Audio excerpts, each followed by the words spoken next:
Yaumuddin terus kitab ini Syarafi dzalika. Kalau terang kiamat, soal kiamat itu seru sandelok. Soal kiamat itu seru sandelok. Jadi nak kiamat itu semua orang dihisab. So sampean barang dihisab. Pertama sing dijaga jelas sholat. Jadi kalau masalah ibadah mahdoh itu sholat, nah masalah sosial itu asal tidak saling bunuh. Terus kalau terangkan ya, terus ngendikane Rasulullah sallallahu alaihi wasallam ngendikane la yazalul mar'u fi fushatin min dini malam yusib daman haraman. Bapak malah ya. La yazalul mar'u fi fushatin min dini malam yusib daman haraman. Seseorang itu boleh serilek-rileknya dalam beragama asal dia tidak punya masa lalu mengalirkan darah yang terhormat. Damane cara Jawa ora tau mateni wong, ora tau mateni wong mukmin utawa ora oleh mateni wong sing muahad atau mustaman. Ya ada aturannya lah. Jadi kalau sampean urip atau mateni wong itu secara beragama itu rileks karena fifusatin mintin. Nah tentu mateni itu ada banyak sebab, diantaranya fatwa yang ekstrim. Sehingga ulama dulu itu senang diguyon sampai keterusan saiki. Jadi kabeh wong alim kasih sering guyon karena memang menghindari omongan penting. Kenapa? Karena sekali omongan penting ini kadang yu'addi ilal fatwa bitakotul. Takutnya fatwa itu ekstrim, kemudian saling bunuh. Jika masyhur itu ada pepatah bahwa statement ulama atau kolamul ulama, penanya ulama itu ahaddu minas sayf, lebih tajam ketimbang karena bisa menimbulkan macam-macam. Sehingga dulu banyak ulama kalau bab jinayat itu sudah tidak mau baca bab jinayat. Jinayat itu karena ya takutnya fatwanya itu ekstrim. Agak beda zaman Nabi itu kan enak ya. Sing Kanjeng Nabi mesti bener ya. Suwe Abu Jahal CS mesti salah ya. Tukaran saiki wis gak seru. Tukaran mbek kowe repot. Si aku musuh sampean iki sowe bener sampean. Wong ora tau urip ora tau seneng mbok musuhi piye ngono to. Kan kapenak. Jajal misalnya kiai itu kan mbek santri, wong mesti kan normalnya bela kiai ini, mergo luwih alim luwih bener. Tapi kan cara pandang lha iya sing bener kok mau ngalah. Soale sing disalahno pangeran iku sing saiki wong tuwa tukaran mbek anak, kira-kira wong nyalahno sapa? Kalau orang tuane apa anake? Cara kowe dadi hakim. Wong tuwa kok wani anak, kualat ngono jare lucu. Ini kan anak kok wani wong. Tapi wong tua kok wani anak, wong tua model opo, terus anak wani wong tua ya anak model opo, ya model milenial model. Tapi potensinya itu sama-sama salah. Sehingga ulama itu mulai dulu itu menghindari, ngetikan penting itu menghindari, karena ya tadi takut fatwa itu. Saya ulang lagi ya, jadi seseorang itu selonggar-longgarnya dalam beragama asal tidak pernah membunuh darah yang seharusnya tidak terbunuh. Terus kalau masalah ibadah itu Allah ngambilnya sholat. Awwalu ma yuhasabu bil mar'u napa? Sholat. Yang dihisab itu sholat. Jika sholatnya lolos, maka hisab yang lainnya napa? Ringan. Ya pun ngoten. Terus ada hisab-hisab yang iku waca mungkin sampean coba iso ngantisipasi hisab. Jadi la tazulu qadama Adam atau qadama ibni Adam yaumal qiyamah hatta yus'ala an arba'in. Pertama ditanyakan dari sifat mudanya, dihabiskan untuk apa, umurnya untuk apa, hartanya dari mana, setelah mendapat untuk apa. Wa an ilmihi madza amila bihi, terakhir setelah mendapat ilmu itu apa yang dia perbuat. Mana ada orang tua ilmu, dia tidak ditakoki bae pengenan ngerti apa takoki. Ilmu bisa ngakoni, bukan gak ada ilmu ya Gusti. Serempet tenan. Dunya bukan gak ada dunya. Lewat pun ning dunya ngentosi mati sing pun aman apa? Sebab itu orang fakir itu masuk surga lebih cepat timbang orang kaya kacek 500 tahun ketakoy. Dia apa bukan gak ada napa-napa. Iso ngaji boten. Gak perlu pertanggungjawaban mereka sekacau kan. Nah sementing kalau terang ngeten ya, ini penting rungokno. Mahsyar itu maknane iku nggon giringan. Terus kiai kuno maknane bayangno nggon mahsyar itu maknane tempat Jihalonya semua manusia. Terus mauqif itu tempat diberhentikan, tempat diberhentikan. Terus di situ Anda innahum mas'ulun, mereka semuanya ditanya, dihisab. Semuanya dihisab. Terus ketika Kanjeng Nabi hasibu anfusakum qabla an tuhasabu. Menghisablah diri kamu sekarang sebelum kalian semua dihisab. Sehingga potensi kita ini umat Islam utamanya yang tahu ngaji ini, kesampaian semua dihisab ini kemungkinannya kecil.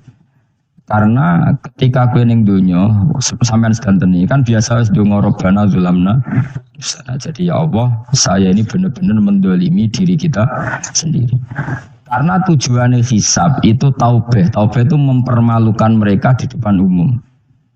Seorang lagi ya, jadi semua hisab itu taubihan, mempermalukan mereka di depan umum bahwa mereka orang yang buruk. Sementara kamu di dunia sudah sering ngaku orang buruk. Saya ini wis rawang akeh maksud ini kan. Jadi kayak ngakuin apa Rabbana zalamna anfusana. Sehingga ketika Kanjeng Nabi sebuti hasibu anfusakum qabla an tuhasabu. Menghisablah diri kamu sendiri sebelum nanti kamu benar-benar dihisab. Sehingga umatnya Rasulullah itu kemungkinan kena hisab itu kecil sekali karena tadi sudah terbiasa menghisab dirinya sendiri. Apalagi kita, kata Rasulullah, saya dikasih hadiah yang para nabi sebelum saya enggak dikasih hadiah itu. Apa itu? 5 hal itu. Di antaranya apa? Kata Rasulullah, wa utitu khawatima suratil Baqarah. Saya dikasih terakhirnya surat. Di surat Baqarah itu umatnya Nabi dapat bonus dan ini luar biasa, yaitu ayat Rabbana la tu'akhidna in nasina wa akhtana. Ya Allah, jangan hisab kami, jangan beri sanksi kami, jangan azab kami kalau suatu saat kita lupa atau salah. SP nak kowe urung salah padahal mesti salah. Rai-rai ini gak mesti salah. Wis gawe perjanjian mbek pangeran Gusti. Dalam perjanjian dong ya apa? Setiap saat saya salah langsung sepuro. Mohon mboten usah istighfar malih pun niki. Deal soalnya deal. Nah itu ketika Kanjeng Nabi senyum-senyum senengnya ra karuan. Dan setiap itu dibaca oleh umatku, Allah sudah jawab qala na'am. Jadi Rabbana la tu'akhifna in nasina aw akhtana. Terus qala Allah menjawab na'am. Rabbana wa la tahmil alaina isron kama hamaltahu 'alal ladzina min qablina. Nabi Muhammad jawab, Allah menjawab, "Na'am." Sampai terakhir wa'fu anna, Allah jawab, "Na'am." Kemudian para kiai itu punya kiat supaya umatnya itu hafal itu.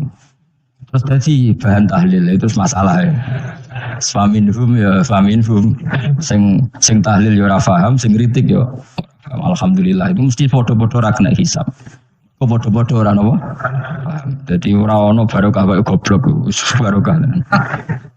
Terus sing nglakoni yo ora paham, sing kritik.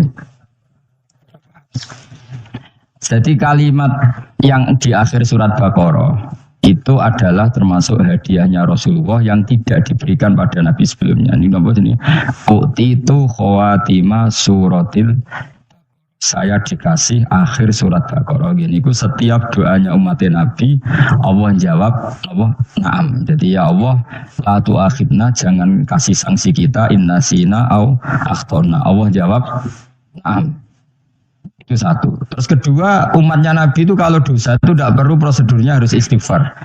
Banyak amalan yang menjadikan diampuni. Misalnya kafaratul majlis itu lafadznya enggak istighfar. Subhanakallahumma bihamdik misalnya. Dan banyak imatatul adza anit thariq. Misalnya Nabi pernah cerita ada seseorang yang nakal, kemudian gara-gara menyingkirkan duri di jalan yang ganggu orang lewat, kemudian Allah ada yang dimaafkan karena ngombeni anjing, macam-macam. Kemudian ngombeni santri. Macam-macam. Sehingga potensi kita dimaafkan itu tinggi sekali karena ada sekian amal yang itu menjadi sebab ridhanya Allah Ta'ala. Kalau dalam dunia wali itu ada seorang wali mau ngarang kitab kemudian tintanya itu diminum lalat, dia membiarkan tinta itu sampai lalatnya sampai kenyang, kemudian gara-gara itu dimaafkan oleh Allah Subhanahu wa Ta'ala. Banyak sekali. Sehingga potensi kita dimaafkan tinggi. Turu sudah ada orang rasani wong enggak macam-macam. Iku ya insyaallah di sepuro pangeran. Dadi ana wali mergo kakean apa? Ditakoki kenapa kowe kok turu wong wali? Mboten siap roh donya Gusti. Kenapa? Yo rusak tok, atok mboten roh Gusti. Lah iku yo mari swarga napa? Swargane wong turu ya kira-kira dot. Tapi jadi umat Nabi itu luar napa? Luar biasa. Makanya saya yang heran kalau ada orang alim bikin gerakan terlalu tenanan itu keliru, biasa mawon. Guru yo ibadah, wae agar gak zina, gak maling, wae agar gak nglakoni dosa gedhe ini sanggep bae napa? Ibadah. Nah tadi Rabbana la tu'akhidna in nasina aw akhtana. Terus Allah jawab nah. Sehingga kiai-kiai itu takut orang itu lupa terus dimodifikasi sedemikian rupa jadi wiridan. Tapi alhamdulillah kok banyak yang kritik. Jadi ya biar seimbang loh. Seimbang apa ya alam demokrasi. Jadi kalau lagi kecewa habis kritik mereka insyaallah rapati paham masalah usul ini. Karena satu-satunya cara supaya orang paham itu pancen yo dijak latihan bareng-bareng. Gak ngono malah ra paham blas. Ya tapi tadi ya semua itu resiko. Zaman Nabi Sugeng ana ibadah sunat dilakoni terus Nabi yo duka, kuwatire dianggap wajib. Tapi nek ora dilakoni blas Nabi yo duka, wong sunat ora tau dilakoni. Jadi sudah alhamdulillah sekarang ana sing ngritik, ana sing setuju biar seimbang no. Wong padha ora paham wae no. Padha paham. Padahal makna ayat itu luar biasa. Rabbana la tu'akhidna in nasina aw akhtana. Terus kedua, Rabbana wala tahmil alaina isran kama hamaltahu alal ladina min qablina. Ya Allah, jangan beri beban kami sebagaimana Engkau memberi beban kepada orang sebelum kami. Dulu itu kalau ada orang yang salah, itu harus dibunuh oleh orang yang tidak salah. Liyaqtulal bari'u minkum al-mujrima. Supaya yang tidak salah membunuh yang salah. Sehingga ketika umatnya Nabi Musa menyembah anak sapi, ijel itu, apa kata Allah? Fatubu ila bari'ikum faqtulu anfusakum. Kamu syaratnya tobat harus saling membunuh, yaitu orang yang terbebas dari dosa itu membunuh yang tidak dosa. Masyhur itu. Terus Allah mengirimkan mendung yang pekat terus gelap. Ketika gelap itu yang al-bari yang enggak dosa mengeksekusi yang dosa. Sekarang kan enggak, paling takam KPK di penjara mulai suka sisa korupsi jaga. Jadi penak lah pokoknya zaman akhir itu penak. Kemudian saya KPK ini mulai disoal jadi aman akhirnya. Sebut sing bener di aja nih sing bener ya pangeran. Misalnya rasa KPK lah nak takwa ya rasa korupsi. Kalau KPK dilemahkan nanti yang korupsi marah. Ya masalah orang KPK lah nak di pangeran kan ya aman karena korupsi. Aneh-aneh. Kowe wong mukmin kok bakas ngono. Kowe sementing iku nak kowe di pangeran kan ora usah polisi, ora usah KPK wis tetep ora usah dosa wong wedine mbek pangeran. Nah, kecuali ora usah pangeran ateis, lha iku masalah. Jadi kan omongan ini gak populer, padahal bener. Aneh. Jadi karena pemilu ini bebas korupsi, nak ono KPK, urip makmur, nak ono menteri kemakmuran. Pokoknya kuwabe gue bukan gantung no pejabat negara. Mengenai tahu hitam jeblok, jeblok. Misalnya rasa sejahtera, saya menteri sosial harusnya gini-gini. Ono korupsi salah KPK, ono keamanan salah polisi. Senengannya nyala no. Gue sekali-kali nggak gue tahu hit. Ono adab itu mergo dosa yang sudah kelewat. Ya tapi kan kamu mungkin ngomong bernegara gitu. Tapi atas nama iman bahasa kita seperti itu. Kalau atas nama bernegara memang kita butuh polisi, butuh tentara, butuh KPK. Tapi atas nama iman ya tadi kalau kita diberi sanksi Allah itu rata-rata dari bima qaddamat ya jaga itu pasti ada salah yang pernah Anda apa? Tapi sudah lah di zaman sudah seperti ini. Sanut ya, anut umumnya wong akeh. Kalau terang nomale masalah hisab ya. Hasibu anfusakum qabla antu hasab. Kamu menghisablah diri kamu sebelum kamu. Misalnya saya sebagai ulama, tentu hisab terberat saya itu kitmanul ilmi, menyembunyikan apa? Karena ilmu kalau disembunyikan tuh bahaya sekali. Bayangkan di alam fisik. Misalnya ada orang berkebutuhan pada kemaksiatan, terus di situ ditulis bar karaoke misalnya. Orang bisa ke sana karena ada tulisannya, ada WA-nya, ada alamatnya. Kemudian ketika Anda bisa Fathul Qorib, tidak ada tulisannya. Harusnya Anda juga nulis ahli Fathul Qorib, ahli Fathul Mu'in, ahli Jaljalut, tulis saja. Ahli Primbon. Enggak apa-apa, tulis saja. Penerus Ronggo Warsito, tulis saja. Zaman gendeng, naramelok gendeng, rageduman, tulis saja. Tapi barokahnya tulisan itu kan orang bisa tahu. Makanya kenapa banyak orang sufi yang sudah menyembunyikan diri, wananya nakal-nakal karena dia disalahkan Allah karena menyembunyikan ilmu. Saya itu orang yang senang tertutup kecuali masalah ilmu. Saya mau mengajar terbuka seperti ini. Karena tadi awal dari dikenalinya kema'rufan adalah dimaklumatkan. Awal dari dikenalinya keburukan juga karena dimaklumatkan. Apa celakanya kalau kemungkaran dimaklumatkan sementara kebenaran tidak dimaklumatkan. Makanya Mbah Mun itu sampai berfatwa, Mbah Mun guru saya itu. Nah, ono masjid, ono menarani, Mbah Mun duka. Masjid ora ono menarani, wajib ono. Dulu saya iskal, kenapa menara jadi wajib? Tapi setelah saya tambah angan-angan, secara fikih jelas tidak wajib. Tapi coba bayangkan, misalnya ada bar lampunya tinggi, orang dari jauh tahu itu bar, sehingga kalau mau maksiat misalnya ingin ke sana. Sekarang misalnya masjid gak ada menara nih, ada orang ingin sholat, ada masjid tak orang. Tapi baru kayak ada menaranya kan. Intinya semua kebaikan itu harus dimanarohkan. Makanya manaroh itu dari kata nur, dimenarakan, dari kata nur, dari kata dicahayakan, dimaklumatkan. Sehingga mulai dulu lama itu meskipun humul itu menyembunyikan diri. Tapi kalau masalah ilmu mereka membuka diri. Nah, coba kalau misalnya ngaji seperti saya ini, saya tidak terang-terangan jadi orang alim. Sebetulnya tidak baik. Kalau kamu ujub, sombong, aku orang alim itu tidak baik. Tapi kalau kita kan tidak karena ujub tadi, harus memaklumatkan. Coba berapa bapak-bapak yang tertolong nyari duit dan ketika istrinya hamil, gara-gara tulisan kan yang nolong itu. Dan, ya kan, dokter gigi.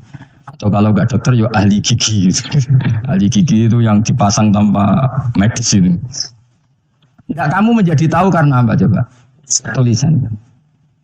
Tapi kenapa kebaikan tidak seperti itu? Harusnya sampean ya tulis saja. Misalnya sampean enggak alim, saja maklar orang alim.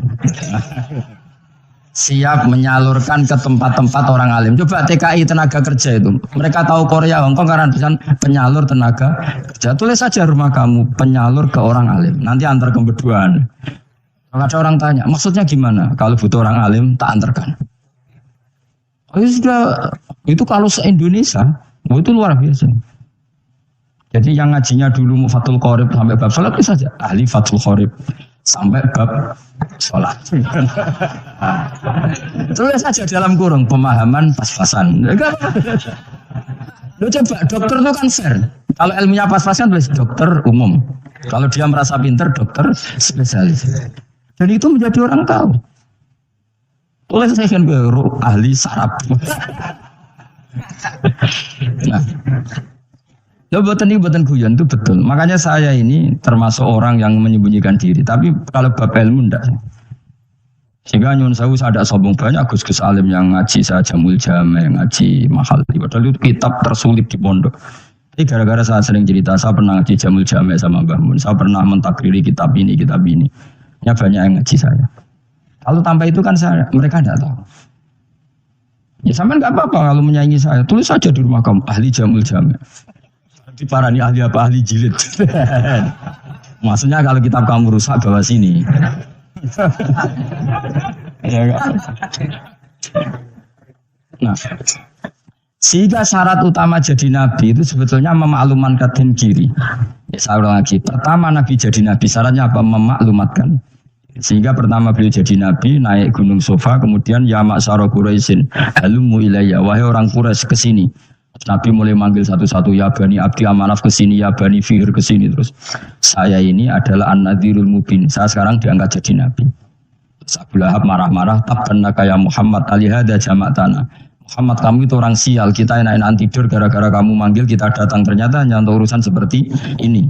Makanya terus ada tabbat yada abi labi wata. Tapi yang iman kemudian tanya, Muhammad kalau kamu setelah jadi nabi misinya apa? Saya diutus Allah untuk kamu menyembah Allah, tidak boleh menyekutukan Allah. Dan Allah memerintahkan kamu afa itu meninggalkan zina, meninggalkan maling, gini-gini. Coba kalau Nabi tidak memaklumatkan diri, jadi Nabi sekelunak-kelunus. Ketemu wong monggo nje. Ada temu dia nje. Sengerti nak Nabi ku sapa aja. Sehingga orang-orang yang humul, yang menyembunyikan diri itu di bab ulama masalah besar itu. Karena ciri utama dosa adalah kitmanul ilm. Makanya Nabi sidik amanat black fatona. Black itu lawan katanya apa? kitman. Makanya saya ngaji di mana-mana, saya di Jakarta ngaji, di sini ngaji, di Pasuruan ngaji. Harus dimaklumatkan ilmu. Dan kalau ada orang tanya ya tak jawab. Saya tuh kitab yang paling aneh di pesantren, misalnya yang mulai aneh lah, Jamul Jame. Saya sampai sekarang masih ngajar Jamul Jame. Kitab yang aneh. Macane lagi roh judulnya pusing. Jamul Jame, kumpulannya piro-piro kumpulan. Jadi ilmu apa ae ana ning kono. Sing gak ana ilmu dukun, mrene mboten enten. Ilmu carane bodoni ora ono. Ning kono mau carane mlebu swarga tok. Ini potensi kula mlebu swarga itu tinggi sekali. Cara sing model piye duwe.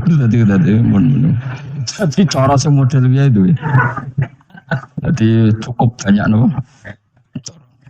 Mana di cara sitok ora mesti kula nu gak ada cara kada. Dadi nek dari cara iki mentok ganti cara iki mentok.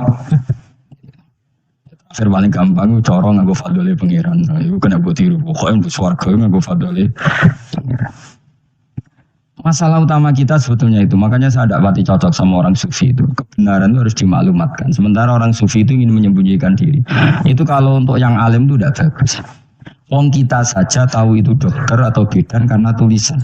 Ini bidan, ini dokter. Dan mereka jujur, dokter umum, dokter spesialis. Coba misalnya di kota, kamu tulis saja penyalur kebaikan. Orang yang ingin mondok, pondok pilihannya ada, Sarang ada, Peloso Lirboyo. Kalau saya ke sana gimana? Saya kenal busnya. Antar. Wan keren, juga ada penyalur. Kalau orang bisa tersalurkan ke Korea, ke Korut, ke Jepang karena tulisan, kenapa tidak banyak orang tersalur kebaikan karena tulisan? Gue orang mau keluar orang jelas. Meskipun nanti ditawarin orang, mesti itu sih ahli takdir, cuma guyu. Di Fathul Qorib sampai bab sholat. Tulis saja jujur, maaf tapi hanya sampai bab sholat. Tulis saja jujur. Ada maaf ya barang maaf, tapi sampai bab. Gak apa. Ini untuk wong sowan. Larian mau doa jenengan 2 tahun. Tapi ini bodohnya mau 3 bulan. Mulai ngaji ini doa bab. Gak apa. Itu dulu memang begitu. Rasulullah zaman Sugeng itu kalau ngajari santrinya itu balighu anni walau ayah, maklumatkan ke kampung kamu meskipun satu. Banyak sahabat kalau ditanya ya tidak bisa karena ngajinya tidak ada. Tapi ya tuh, kamu tak soal Abu Bakar, tak soal Umar, ditanyakan yang lebih pintar. Saking tidak pahamnya sahabat itu lucu. Ketika ada ayat faqulu wasrabu hatta yatabayyana lakumul khaytul abyadu minal khaytil aswad. Itu kalau mau tidur ya benar-benar bawa benang putih sama benang hitam ditulis dipasang di pintunya. Jadi kalau makan diinceng lagi. Kok masih belum kelihatan, wah masih boleh makan. Terus begitu. Kalau sudah mulai syuruk, mulai padang, wah berarti sudah imsak. Jadi karena makanlah dan minumlah sampai benang hitam bedakan dari benang putih. Artinya kalau malam kan dulu kan nggak ada listrik, nggak ada lampu, berarti kalau benar-benar masih malam nggak terlihat, berarti masih boleh makan. Nanti terus dilihat gitu. Ya sudah wakafnya di situ. Hatta yatabayyana lakumul khaytul abyadu minal khaytil aswad. Wakaf dulu. Terus akhirnya Kanjeng Nabi itu iya kok umatku jadi masani benang ini. Akhirnya Jibril teko. Ini makanya unik dalam ulumul Quran. Satu-satunya ayat yang diturunkan hanya satu kata itu ya ayat itu tok. Terus Jibril datang, Muhammad ayatnya itu kurang sitok. Minal fajr. Terus ditambahin minal fajr. Jadi minal fajr itu unik. Ada Jibril jauh-jauh dari langit. Iku mau nuran apa? Minal fajr. Makanya kalau kamu nanti dites, kalau ingin jadi dokter tafsir dites, ada satu kalimat yang diturunkan jauh-jauh Jibril ke bumi. Apa kalimat itu? Jawabannya minal fajr. Wis alim yakin alim. Memang ikut Pak. Masa ikut saudara? Kalau gara-gara sahabat itu terus masangi apa? Benang ngincang. Minal fajr. Baru mereka tahu maksud fajar, maksud apa? Benang hitam artinya malam, benang putih artinya fajar. Sodik sudah menyingsing.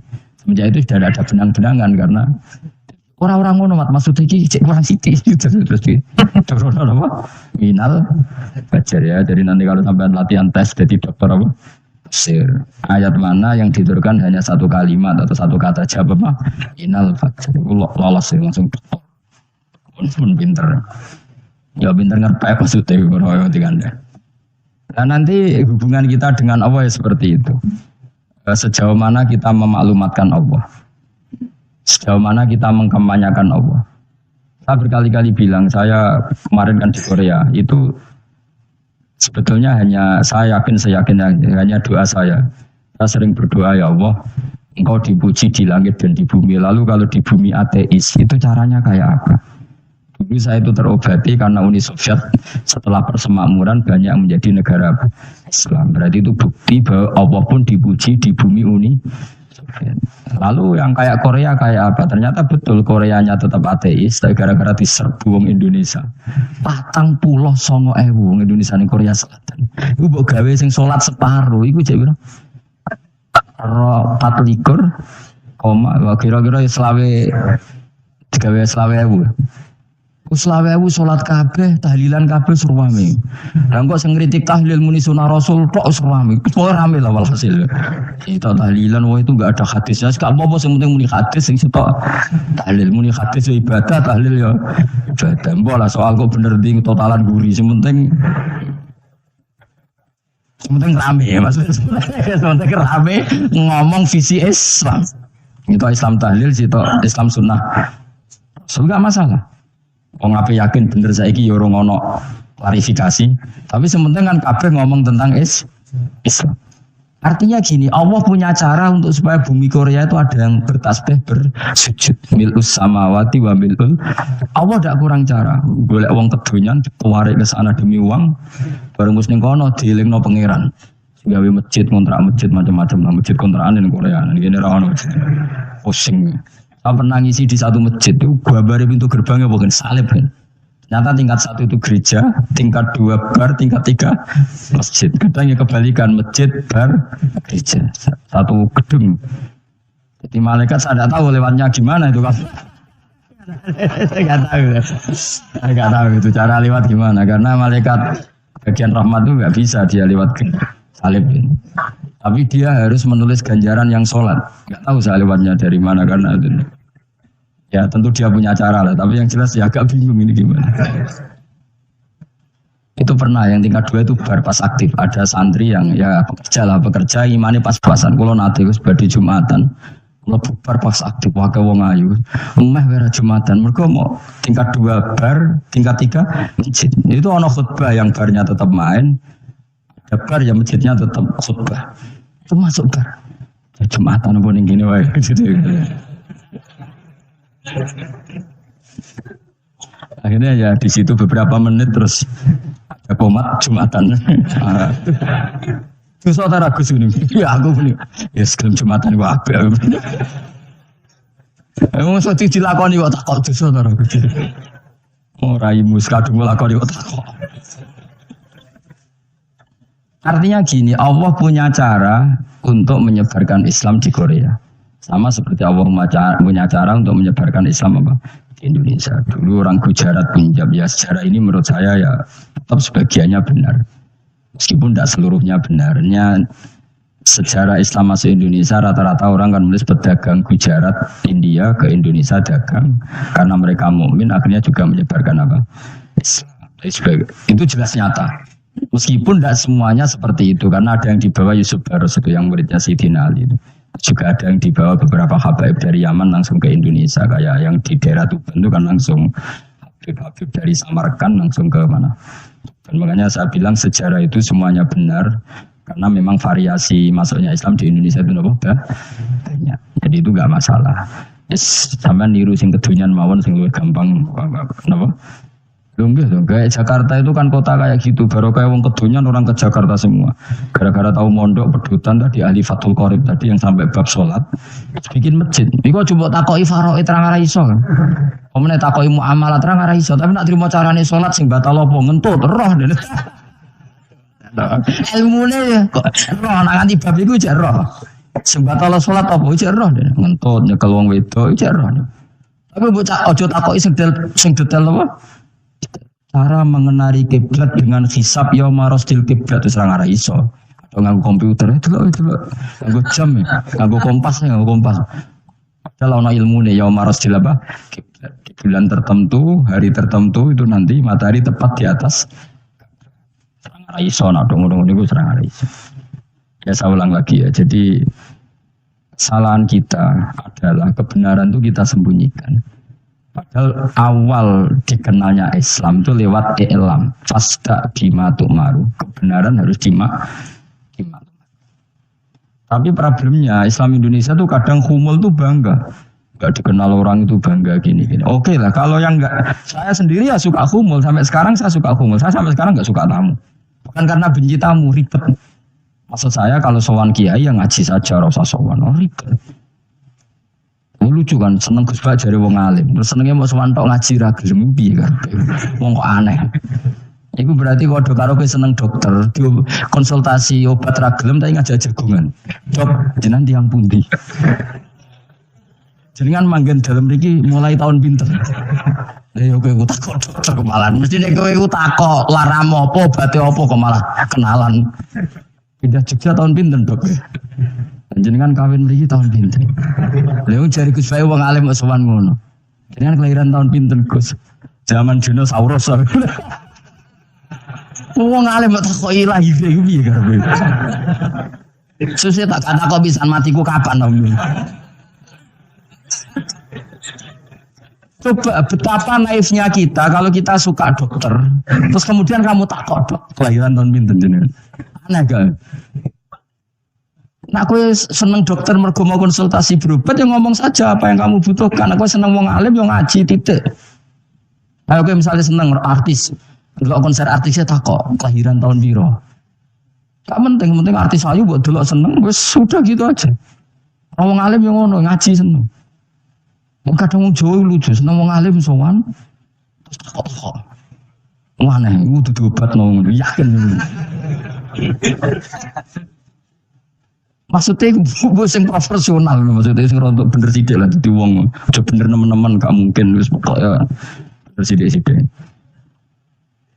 Makanya kemarin ngaji apa Nasoih Libat kan gitu, mujalah satu ulama artinya apa? Fi majlisil ilm ketika ngaji, rokok mujalah satu ulama udah sowan, mata nobong dan jauh. Kalau termasuk kiai yang kampanye ini, kalau termasuk kiai terkenal tapi sing tamu kula rapati kathah, gue jaga masyaallah tenan sedek. Muga rodok tobat sithik-sithik maksudnya. Ya sudah lah. Ya tadi hubungan wong alim ya sudah ngaji. Kalau hubungan sama dokter ya tanya konsultasi apa. Yes. Kan lebih enak hubungan mbek dukun wis takok wis bari menyangking pundi. Kok jenengan dermemel nglafadzno apa sing kalimatnya sing jelas kan apa nak dermemel mandi nak jelas kok ora mandi ku piye. Aku ya guru pun mbek dukun. Wong kalimatnya ra jelas kok mandi. Nak jelas. Mandi. Bukan nak jelas kita bodoh ini. Ayo guru mantra iku mesti kan rungokno tenanan kalimatnya terus ra jelas. Dukun dulu.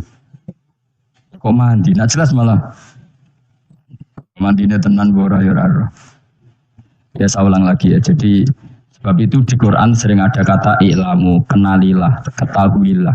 Jadi awal dari agama ini adalah harus tahu. Maka menyangkut harus tahu ini lalu Allah bikin media. Media itu apa saja. Tapi lalu kita bisa berdebat tentang media. Itu yang kita tidak tahu nanti hisabnya di depan Allah Subhanahu wa taala. Saya sampai sekarang itu nggak tahu, nggak pernah bilang halal, nggak pernah bilang haram. Misalnya gini ya buat ini dengerin ya. Di Korea ini sering teman-teman cerita. Ada beberapa majikan yang baik sama umat Islam, yang bekerja Muslim itu kalau dipamiti sholat kan, Pak majikan saya mau sholat. Sholat itu apa? Mereka bilang dengan bahasa analogi di Korea, pokoknya sholat itu sembahyang. Ketika sholat itu ditanya sama orang Korea, loh kamu itu sembahyang kok tidak ada patungnya? Karena pengetahuan mereka yang namanya sembahyang itu ada yang baik, apa sekalian tak bikin patung? Jadi orang Islam pas sholat tuh didelok ngarepe dhuwure kok gak ono patung.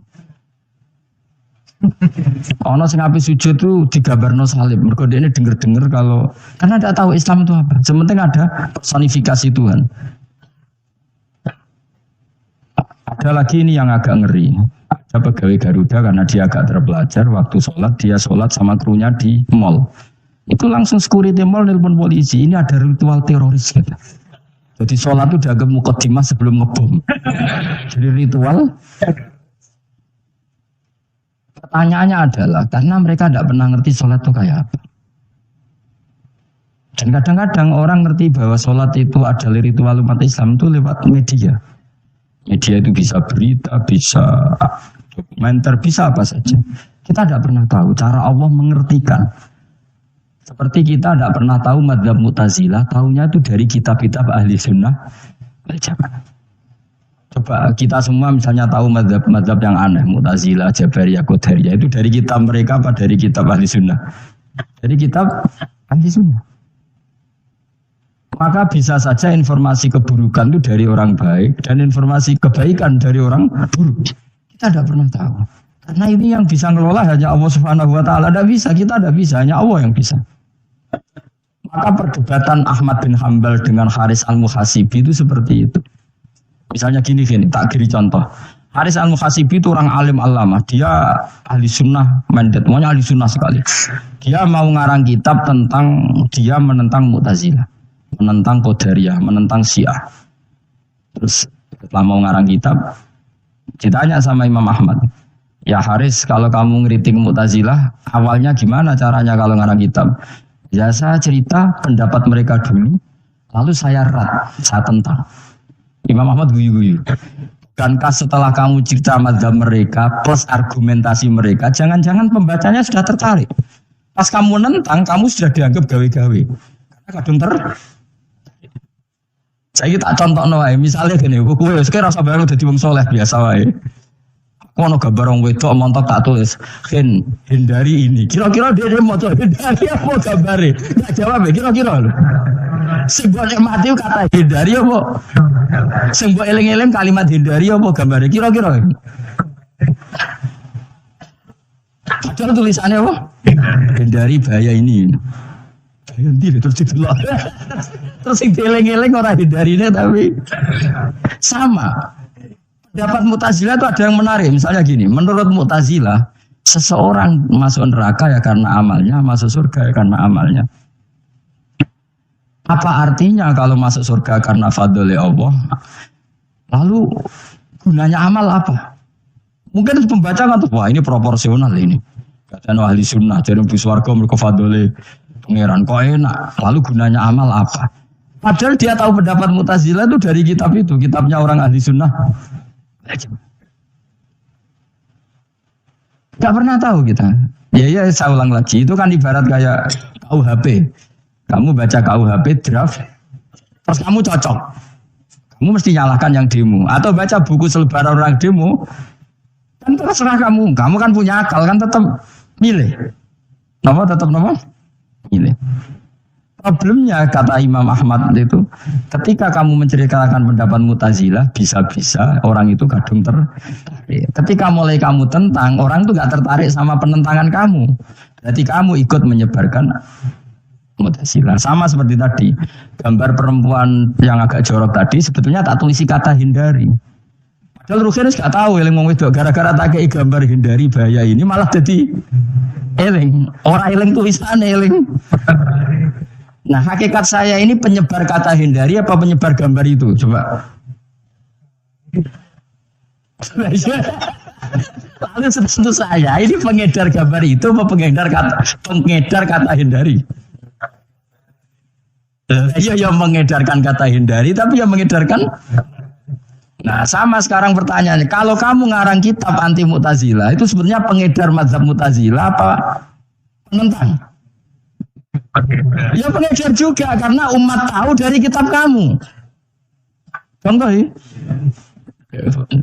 ya mulane udah di perdebatan kok kaya iya kaya ora. Ini waktu kali gini misalnya, kamu jangan milih presiden yang dari militer, itu pasti keras, tegas, terus kaku. Ternyata pembaca itu wataknya militer, lu cari yang begini, pusing kan kamu. Agak suka presiden sipil, tegas. Padahal kamu nulis itu untuk menggiring orang milih presiden. Jangan milih yang militer, pasti tegas, nggak demokratis, nggak nerima pendapat. Ternyata pembacanya suka saya punya pemimpin yang tegas. Habis kamu kan? Yang tahu hati orang itu siapa? Makanya ketika kitab ahli sunnah dipenuhi dengan cerita-cerita madzhab Mu'tazilah, itu sebetulnya kamu itu pengedar apa penentang? Itu pertanyaan Ahmad bin.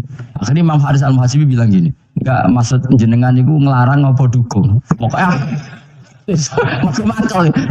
Jari Imam yo aku pokoknya ngomong ngono ae pokoknya. Terus akhirnya Imam Yus ngoten kita arahe jenengan mboten sedo ngarang. Makanya Haris Al-Humra akhirnya enggak mengarang kitab itu. Dia sebenarnya pernah rencana Kitabul Firaq fil Islam. Dia mau ngarang kitab kelompok-kelompok dalam Islam. Ya coba mau apa ya? Misalnya kamu bela tahlil nasibnya juga seperti itu. Hujahnya tahlil, ini.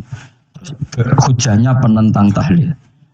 Yang bisa mengendalikan pikiran pembaca siapa? Ternyata dia tertarik sama pikiran penentang. Lucunya yang menceritakan kamu, pengagum tahlil. Kan tidak pernah tahu. Nah, dari ceritanya Mbah Mun itu lucu. Mbah Mun itu mondok Lirboyo. Itu di Bandar Kidul akeh wong ayu. Itu dulu babanya Mbah Mun itu ada yang suka orang sana sampai nikah orang sana juga pulang ke sarang. Itu di antara mbah-mbahnya Mbah Mun. Suka perempuan sana terus nikah sana enggak pernah pulang ke sarang. Nah, Mbah Mun itu lahir dari adiknya, pokoknya dari keluarga, dari saudara yang enggak pernah pulang dari Bandar. Diwasiati mun nak mondok jogeman dolan ning Bandar Kidul. Akeh wong ayu. Akhirnya malah penasaran. Justru kalimat itu yang menjadikan maksudnya aku ayune nganti sepiro nganti baku katut kan marah akhirnya penasaran. Lalu kata Mbah Mun tak angen-angen bener Imam Ahmad bin Hambal. Maksudnya itu kalimat itu macam ribet. Kalimat itu ribet banget. Coba milih mana coba? Dong ojo geman moro pasar opo lah nang daerah kono. Ono opo? Gara-gara kamu melafatkan itu malah orang penasaran. Di sana ada bareng delok ning kono. Yo nak terus mulai ta ora.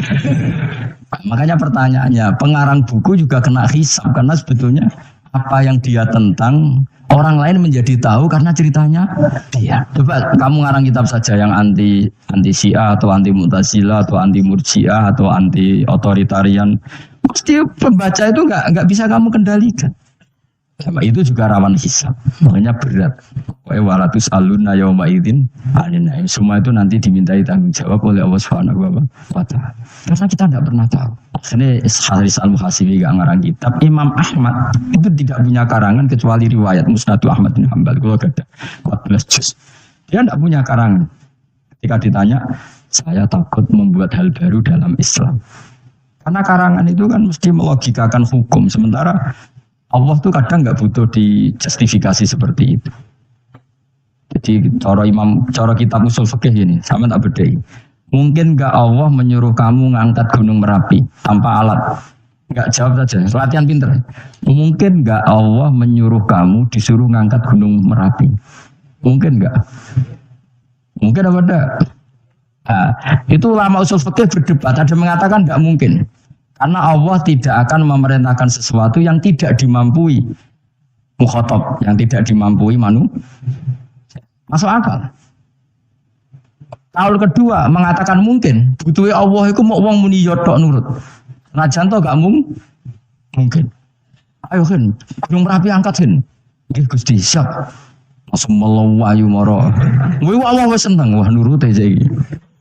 Tapi ya kemungkinan cek goblok ora takok sik. Tidak pernah tahu, makanya ulama ini debat. Kira-kira Gunung Merapi angkat. Potensinya kan dua, kue langsung melayu apa yang ngangkat. Potensinya kan coba goblok ngono rata kok. Bicarane kok. Tapi ya mungkin dilembek pengiran. Nuruti ora paham-paham lah melayu. Ya milih ndi? Status sing ngene iki nurut apa goblok? Jawab, nurut apa goblok? Ya menurut goblok yo coba ngono. Kita tidak pernah tahu. Mulane tetap pada akhirnya kita itu suwain adri. Kita ini tidak pernah tahu. Tapi kita tahu bahwa semua ada hikmahnya. Makanya kadang orang alim itu bilang saya alim, kadang bilang saya tidak tahu. Maksudnya kita tahu Allah memerintahkan pasti ada hikmahnya. Tapi kita tidak tahu maksudnya apa. Ya sudah seperti ini. Akhirnya dunia ya sudah seperti ini. Ya kadang ngerti, kadang nggak ngerti, ya sudah biasa ya. Kalau kita tak kau isi, saya urip orang. Mungkin jawab itu. Munir roh itu nyatane yo, koyo roh. Munir roh yo roh nak mati. Lan yes, sudah. Entah kau isi, itu cuma ziarah, gitu bah. Tapi kadang bawa alam bah, insyaallah. Ya karena memang ya nggak pernah tahu. Karena apa ya? Serak nek diterangno. Karena kalau niku gak ada kitab-kitab perdebatan ulama, anak kecil-kecil kan ngoten niku. Saya ulang lagi ya, kalau kamu mengarang kitab menentang pendapat Mu'tazilah, itu artinya kamu menceritakan pendapat Mu'tazilah, lalu menyebarkan kesalahan mereka. Pertanyaannya, pembaca pertama kali tahu pendapat Mu'tazilah gara-gara cerita sama. Pembaca tahu gambar perempuan gara-gara edaran, meskipun kamu menulis hindari. Tapi kan menjadi tahu, kamu berarti penyebar kata hindari apa penyebar gambar? Apa penyebar kata hindari? Itu ibarat kayak gini, ada anak kecil baru umur SMP kamu nak hindari narkoba. Bentuknya kayak ini loh. Padahal anak kamu itu bakat soleh yang nggak terlintas narkoba. Gara-gara buat cerita ini menjadi tahu. Sekarang omongan itu dihisap tahu orang menjadi tahu gara-gara kamu. Tapi kamu nggak ngandani, takut anak kamu kejebak narkoba. Milih mana? Bingung tau ke? Wingi-wingi rapi bingung ora tau mikir. Maksudnya aku ya gumun, wong ora tau mikir ya udah urip. Jadi ya sudah. Ya angel panjenengan urip lu ya angel. Mane ngaji ben mane ngaji minal fajr. Minal satu nih ayat sing turun mau sak kalimat. Jadi ora sak ayat temu sak kalimat sak kata kalau dalam bahasa Indonesia.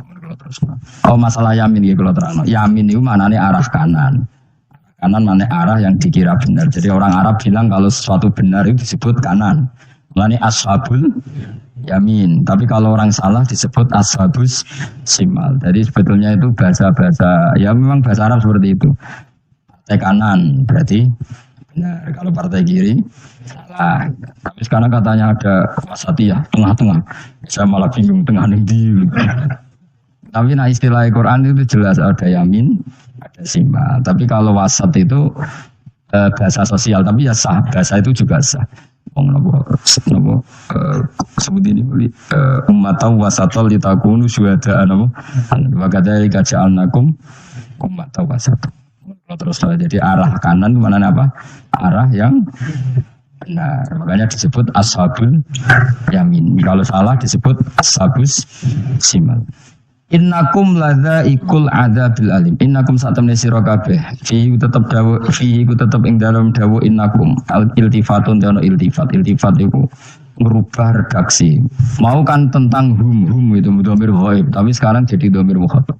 Ladzaikul adzabil alim. Yektine wong kang bakal nyeksani, bakal ngrasakno siksa sing pedhi. Wa mutazawna lan ora den wales sira kabeh ilama kecuali perkara illa jazaa kecuali wales perkara kuntu ono sira kabeh tamalu nang nglakoni sira kabeh illa ibadah wa ilmu khasin kecuali kaulane Allah sing ikhlas. Jadi semua orang itu akan kena siksa kecuali kaulane Allah sing napa sing ikhlas. Pokoke enak-enak ibadah ikhlas mun nang kula ibadah paling nyaman ikhlas. Mulang ya mulang ae mergo perintah Allah. Ya murid temroh ae guru cek ora ben sak karep-karepe pokoke mulang ya mulang ae. Sekolah nih, saya mulang-mulang aja. Jadi roh aku rasa urusan, saya mulang. Dari dana Allah, sebenarnya akhirat rakakan lagi, ribet mikir manusia ribet. Kemana mikir hak-hakmu ribet. Turuti rata warak, seripet. Bendones, dunia bendones. Adilmu mesti dianggap urip sedino-sedino. Sing ngomong bayang urip suwi wis apa. Wa amali akhiratika ka annaka tamutu. Nanti kalau nanti 200.000 tak anggap lagi, ngurip nanti siswa udah 200.000 caki. Tapi bayang no duit akeh, bayang no ngurip nanti sudah tahun. Sing ngongkon bayang no ngono iku yo. Sopo jelas Nabi Dawud wa amal li akhiratika. Nah katamu tuh dan kamu ngamal untuk akhirat seakan-akan mati be. Jadi misalnya aku digedingi wong sampean lagi, digedingi mau semungi enteng sesuk wis mati wae. Jebule sik urip. Ya nggak bae sesuk. Kan mau sedina-sedina ngitungnya apa? Mulane anggere ana panitia ngundang aku pengajian pusing. Aja mbok undang saiki aku mari bingung. Pokoke nek sesuk acara bengi aku kandhani.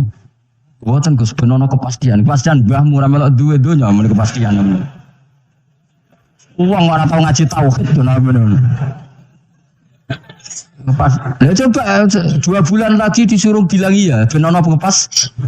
Sing iso ngatur donya sapa?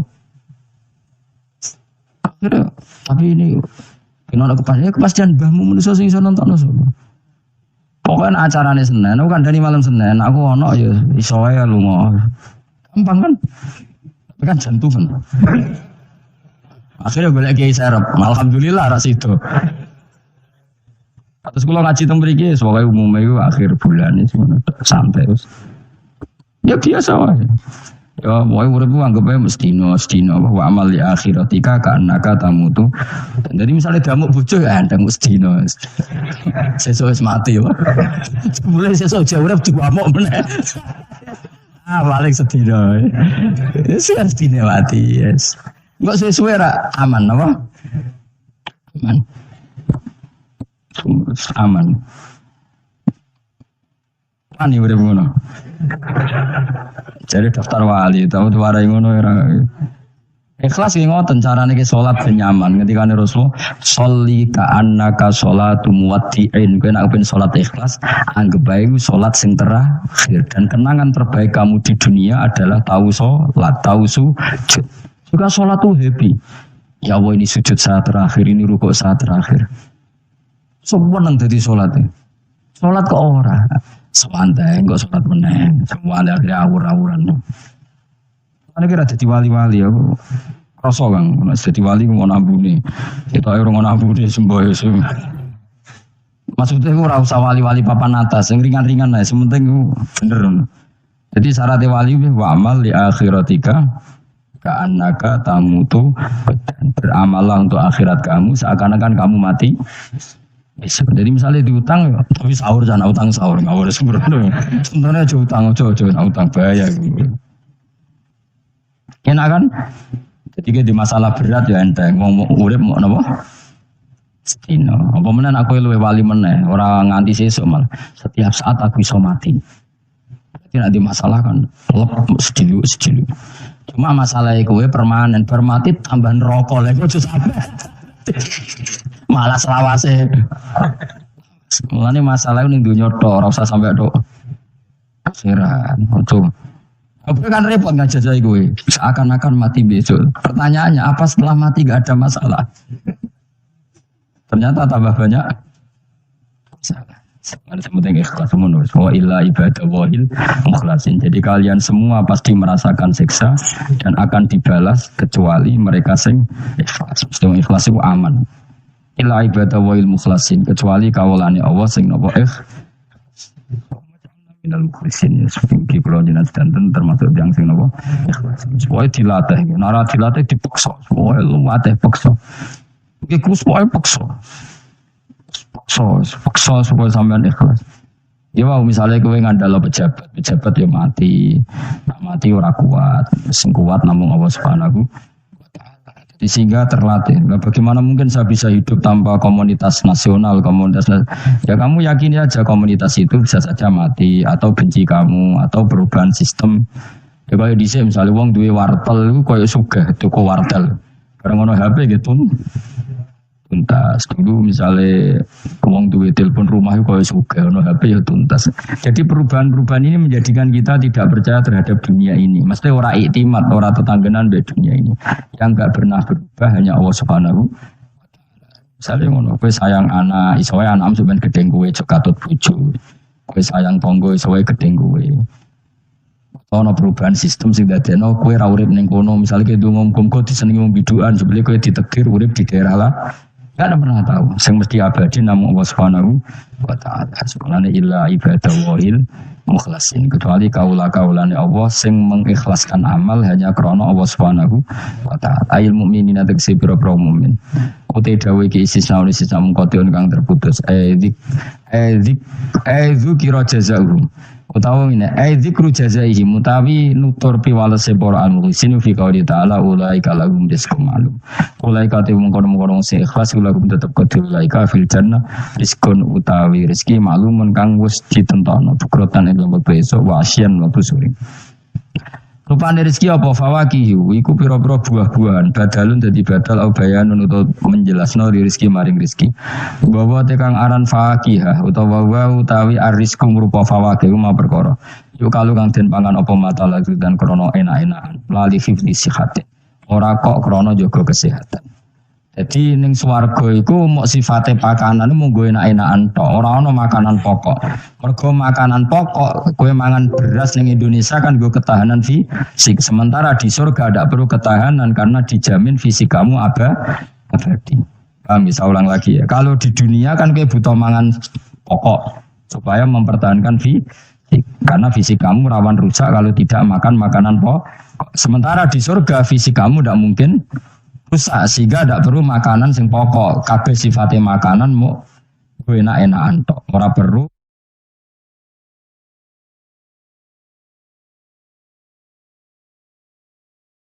banyak sebab diantaranya fatwa yang ekstrim sehingga ulama dulu itu senang diguyon sampai keterusan saiki. Di kabeh wong alim kasih sering guyon karena memang menghindari omongan penting. Kenapa? Karena sekali omongan penting ini kadang yu'addi ilal fatwa bitakotul. Takutnya fatwa itu ekstrim kemudian saling saling bunuh. Jika masyhur itu ada pepatah bahwa statement ulama atau kolamul ulama, penanya ulama itu ahaddu minas sayf, lebih tajam ketimbang karena bisa menimbulkan macam-macam. Sehingga dulu banyak ulama kalau bab jinayat itu sudah tidak mau baca bab jinayat. Jinayat itu karena ya takutnya fatwanya itu ekstrim. Kita zaman Nabi itu kan enak ya. Sing Kanjeng Nabi mesti bener ya. Musuhnya Abu Jahal CS mesti salah ya. Tukaran saiki wis gak seru. Tukaran mbek kowe repot. Si aku musuh sampean ini soalnya bener sampean. Wong ora tau, urip ora tau seneng mbok musuhi piye ngono dadi. Kan kabeh nak. Jajal misalnya kiai itu kan mbek santri, wong mesti kan normalnya bela kiai ini, mergo luwih alim luwih bener. Tapi kan cara pandang lha iya sing bener kok mau ngalah. Soale sing disalahno pangeran iku sing saiki wong tuwa tukaran mbek anak, kira-kira wong nyalahno sapa? Kalau orang tuane apa anake? Cara kowe dadi hakim. Wong tua kok wani anak, kualat kan muncul jadi lucu. Ini kan anak kok wani wong, tapi wong tua kok wani anak, wong tua model lopo, terus anak wani wong tua ya anak model lopo, ya model milenial model. Tapi potensinya itu sama-sama salah. Sehingga ulama itu mulai dulu itu menghindari, ngetikan penting itu menghindari, karena ya tadi takut fatwa itu. Saya ulang lagi ya, jadi seseorang itu selonggar-longgarnya dalam beragama asal tidak pernah membunuh darah yang seharusnya tidak terbunuh. Terus kalau masalah ibadah itu Allah ngambilnya sholat. Awwalu ma yuhasabu bil mar'u napa? Sholat. Pertama yang dihisab itu sholat. Jika sholatnya lolos, maka hisab yang lainnya napa? Ringan. Ya pun ngoten. Terus ada hisab-hisab yang iku waca mungkin sampean iso ngantisipasi hisab. Jadi la tazulu qadama Adam atau qadama ibni Adam yaumal qiyamah hatta yus'ala an arba'in. Pertama ditanyakan dari sifat mudanya, dihabiskan untuk apa, umurnya untuk apa, hartanya dari mana, setelah mendapat untuk apa. Wa an ilmihi madza amila bihi, terakhir setelah mendapat ilmu itu apa yang dia perbuat. Mana ada orang tua ilmu dia tidak ditakoki bae pengenan ngerti apa takoki. Ilmu bisa ngakoni, boten gada ilmu ya Gusti. Repot sampeyan. Dunya boten gada dunya. Lewa apa ning dunya nggih ngentosi mati sing aman apa? Sebab itu orang fakir itu masuk surga lebih cepat timbang orang kaya kacek itu 500 tahun kutakoki. Dia apa boten gada napa-napa. Iso ngaji boten. Jadi gak perlu pertanggungjawaban mereka sekacau kan. Nah sementing kalau terang ngeten ya, ini penting rungokno. Mahsyar itu maknane iku nggon giringan. Terus kiai kuno maknane bayangno nggon mahsyar itu maknane tempat dihalonya semua manusia. Terus mauqif itu tempat diberhentikan, tempat diberhentikan. Terus di situ Anda innahum mas'ulun, mereka semuanya ditanya, dihisab. Semuanya dihisab. Terus ketika Kanjeng Nabi hasibu anfusakum qabla an tuhasabu. Menghisablah diri kamu sekarang sebelum kalian semua dihisab. Sehingga potensi kita ini umat Islam utamanya yang tahu ngaji ini, kesampean semua dihisab ini kemungkinannya kecil. Karena ketika kowe ning donya sampean sedanten iki kan biasa wis ndonga robbana zulamna Jadi ya Allah, saya ini benar-benar mendolimi diri kita sendiri. Karena tujuannya hisab itu taubah. Taubah itu mempermalukan mereka di depan umum. Seorang lagi ya, jadi semua hisab itu taubihan, mempermalukan mereka di depan umum bahwa mereka orang yang buruk. Sementara kamu di dunia sudah sering ngaku orang buruk. Saya ini wis rokok ngakeh, maksud ini kan. Jadi kayak ngakuin apa Rabbana zalamna anfusana. Sehingga ketika Kanjeng Nabi sebutin hasibu anfusakum qabla an tuhasabu. Menghisablah diri kamu sendiri sebelum nanti kamu benar-benar dihisab. Sehingga umatnya Rasulullah itu kemungkinan kena hisab itu kecil sekali karena tadi sudah terbiasa menghisab dirinya sendiri. Apalagi kita, kata Rasulullah, saya dikasih hadiah yang para nabi sebelum saya enggak dikasih hadiah itu. Apa itu? 5 hal itu. Di antaranya apa? Kata Rasulullah, wa utitu khawatima suratil Baqarah. Saya dikasih terakhir-terakhirnya surat. Di surat Baqarah itu umatnya Nabi dapat bonus dan ini luar biasa, yaitu ayat Rabbana la tu'akhidna in nasina wa akhtana. Ya Allah, jangan hisab kami, jangan beri sanksi kami, jangan azab kami kalau suatu saat kita lupa atau SP nak kowe urung salah padahal mesti salah. Rai-rai ini gak mesti salah. Wis gawe perjanjian mbek pangeran Gusti. Dalam perjanjian dong ya apa? Setiap saat saya salah langsung sepuro. Mohon mboten usah istighfar malih pun niki pun. Deal soalnya deal. Nah, itu ketika Kanjeng Nabi senyum-senyum senengnya ra karuan. Dan setiap itu dibaca oleh umatku, Allah sudah jawab qala na'am. Di Rabbana la tu'akhifna in nasina aw akhtana. Terus qala Allah menjawab na'am. Rabbana wa la tahmil alaina isron kama hamaltahu alal ladzina min qablina. Nabi Muhammad jawab, Allah menjawab, na'am. Sampai terakhir wa'fu anna, Allah jawab. Kemudian para kiai itu punya kiat supaya umatnya itu hafal itu. Terus jadi bahan tahlil itu masalah ya. Faminhum ya faminhum. Sing tahlil ya ora paham, sing kritik ya alhamdulillah itu mesti foto-foto ra kena hisab. Kok foto-foto ora napa? Jadi ora ono barokah kaya goblok barokah. Terus sing nglakoni yo ora paham, sing kritik. Jadi kalimat yang di akhir surat Baqarah itu adalah termasuk hadiahnya Rasulullah yang tidak diberikan pada Nabi sebelumnya. Ini nomor ini. Utitu khawatima suratil Baqarah. Saya dikasih akhir surat Baqarah. Gini, ku setiap doanya umat Nabi, Allah jawab, Allah na'am. Jadi ya Allah, la tu'akhidna, jangan kasih sanksi kita, innasina au akhtona. Allah jawab, na'am. Itu satu. Terus kedua, umatnya Nabi itu kalau dosa itu tidak perlu prosedurnya harus istighfar. Banyak amalan yang menjadikan diampuni. Misalnya kafaratul majlis itu lafadznya enggak istighfar. Subhanakallahumma bihamdik misalnya. Dan banyak imatatul adza anit thariq. Misalnya Nabi pernah cerita ada seseorang yang nakal, kemudian gara-gara menyingkirkan duri di jalan yang ganggu orang lewat, kemudian Allah ada yang dimaafkan karena ngombeni anjing, macam-macam. Kemudian ngombeni santri, macam-macam. Sehingga potensi kita dimaafkan itu tinggi sekali karena ada sekian amal yang itu menjadi sebab ridhanya Allah Ta'ala. Karena kalau dalam dunia wali itu ada seorang wali mau ngarang kitab, kemudian tintanya itu diminum lalat, dia membiarkan tinta itu sampai lalatnya sampai kenyang, kemudian gara-gara itu dimaafkan oleh Allah Subhanahu Wa Ta'ala. Banyak sekali. Sehingga potensi kita dimaafkan tinggi. Turu sudah ada orang rasani wong enggak macam-macam. Iku ya insyaallah di sepuro pangeran. Jadi ana wali dadi wali mergo kakean apa? Ditakoki kenapa kowe kok turu wong wali? Mboten siap roh donya Gusti. Kenapa? Ya susah tok, mboten roh Gusti. Lah iku ya mari swarga napa? Swargane wong turu ya kira-kira dot. Tapi jadi umat Nabi itu luar biasa.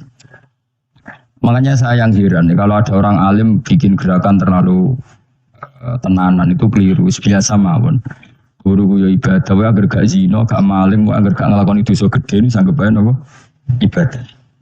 Karena tadi Rabbana la tu'akhidna in nasina aw akhtana. Terus Allah jawab na'am. Sehingga kiai-kiai itu takut orang itu lupa, terus dimodifikasi sedemikian rupa jadi wiridan. Tapi alhamdulillah kok banyak yang kritik. Jadi ya biar seimbang, loh. Seimbang apa ya alam demokrasi. Jadi kalau lagi kecewa habis ngritik, mereka insya Allah rapati paham masalah usul ini. Karena satu-satunya cara supaya orang paham itu pancen yo dijak latihan bareng-bareng. Gak ngono malah ra paham blas. Ya tapi tadi ya semua itu resiko. Zaman Nabi Sugeng ana ibadah sunat dilakoni terus Nabi yo juga kuwatire dianggap tapi nek ora dilakoni blas Nabi yo juga wong sunat ora tau dilakoni. Jadi sudah alhamdulillah sekarang ana sing ngritik, ana sing setuju biar seimbang no. Wong padha ora paham wae no. Padha paham. Padahal makna ayat itu luar biasa. Rabbana la tu'akhizna in nasina wa akhtana. Terus kedua, Rabbana wala tahmil alaina isran kama hamaltahu alal ladina min qablina. Ya Allah, jangan beri beban kami sebagaimana Engkau memberi beban kepada orang sebelum kami. Dulu itu kalau ada orang yang salah, itu harus dibunuh oleh orang yang tidak salah. Liyaqtulal bari'u minkum al-mujrima. Supaya yang tidak salah membunuh yang salah. Sehingga ketika umatnya Nabi Musa menyembah anak sapi, ijel itu, apa kata Allah? Fatubu ila bari'ikum faqtulu anfusakum. Kamu syaratnya tobat harus saling membunuh, yaitu orang yang terbebas dari dosa itu membunuh yang tidak. Masyhur itu. Terus Allah mengirimkan mendung yang pekat terus gelap. Ketika gelap itu yang al-bari yang enggak dosa mengeksekusi yang dosa. Sekarang kan enggak, paling tangkap KPK di penjara mulai suka sisa korupsi jaga. Jadi penak lah pokoknya zaman akhir itu penak. Omna saya KPK ini mulai disoal jadi aman akhirnya. Sebut sing bener di aja nih ya sing bener ya pangeran. Misalnya rasa KPK lan akeh takwa ya rasa korupsi. Kalau KPK dilemahkan nanti yang korupsi marah. Masa orang KPK lan akeh di pangeran kan ya aman karena korupsi. Aneh-aneh wae. Kowe wong mukmin kok bakas ngono. Kowe sementing iku nek kowe di pangeran kan ra usah polisi, ra usah KPK wis tetep ra usah dosa wong wedine mbek pangeran. Nah, kecuali ra usah pangeran ateis, lha iku masalah. Jadi kan omongan ini gak populer, padahal bener. Aneh gitu. Jadi karep pemilu ngene, bebas korupsi nek ana KPK, urip makmur nek ana menteri kemakmuran. Pokoke kabeh kuwi mbok gantungno pejabat negara. Mengene tau hitam jeblok, jeblok-jebloke. Misalnya rasa sejahtera, saya menteri sosial harusnya gini-gini. Ngono korupsi salah KPK. Ngono ana ora keamanan salah polisi. Senengane nyalahno wong. Wis kali-kali nganggo tauhid. Ana adab iku mergo dosa yang sudah kelewat. Ya tapi kan kamu mungkin ngomong bernegara gitu. Tapi atas nama iman bahasa kita seperti itu. Kalau atas nama bernegara memang kita butuh polisi, butuh tentara, butuh KPK. Tapi atas nama iman ya tadi kalau kita diberi sanksi Allah itu rata-rata dari bima qaddamat ya jaga itu pasti ada salah yang pernah Anda apa? Tapi sudah lah di zaman sudah seperti ini. Sanut ya, anut umumnya wong akeh. Kalau terang nomale masalah hisab ya. Hasibu anfusakum qabla an tuhasab. Kamu menghisablah diri kamu sebelum kamu. Misalnya saya sebagai ulama, tentu hisab terberat saya itu kitmanul ilmi, menyembunyikan apa? Karena ilmu kalau disembunyikan tuh bahaya sekali. Bayangkan di alam fisik. Misalnya ada orang berkebutuhan pada kemaksiatan, terus di situ ditulis bar karaoke misalnya. Orang bisa ke sana karena ada tulisannya, ada WA-nya, ada alamatnya. Kemudian ketika Anda bisa Fathul Qorib, tidak ada tulisannya. Harusnya Anda juga nulis ahli Fathul Qorib, ahli Fathul Mu'in, oh ahli Jaljalut, tulis saja. Ahli Rimbon. Enggak apa-apa, tulis saja. Penerus Ronggo Warsito, tulis saja. Zaman gendeng, arah melok gendeng, keduman, tulis saja. Tapi barokahnya tulisan itu kan orang bisa tahu. Makanya kenapa banyak orang sufi yang sudah menyembunyikan diri, wananya nakal-nakal. Karena dia disalahkan Allah, karena menyembunyikan ilmu. Saya itu orang yang senang tertutup, kecuali masalah ilmu. Saya mau mengajar terbuka seperti ini.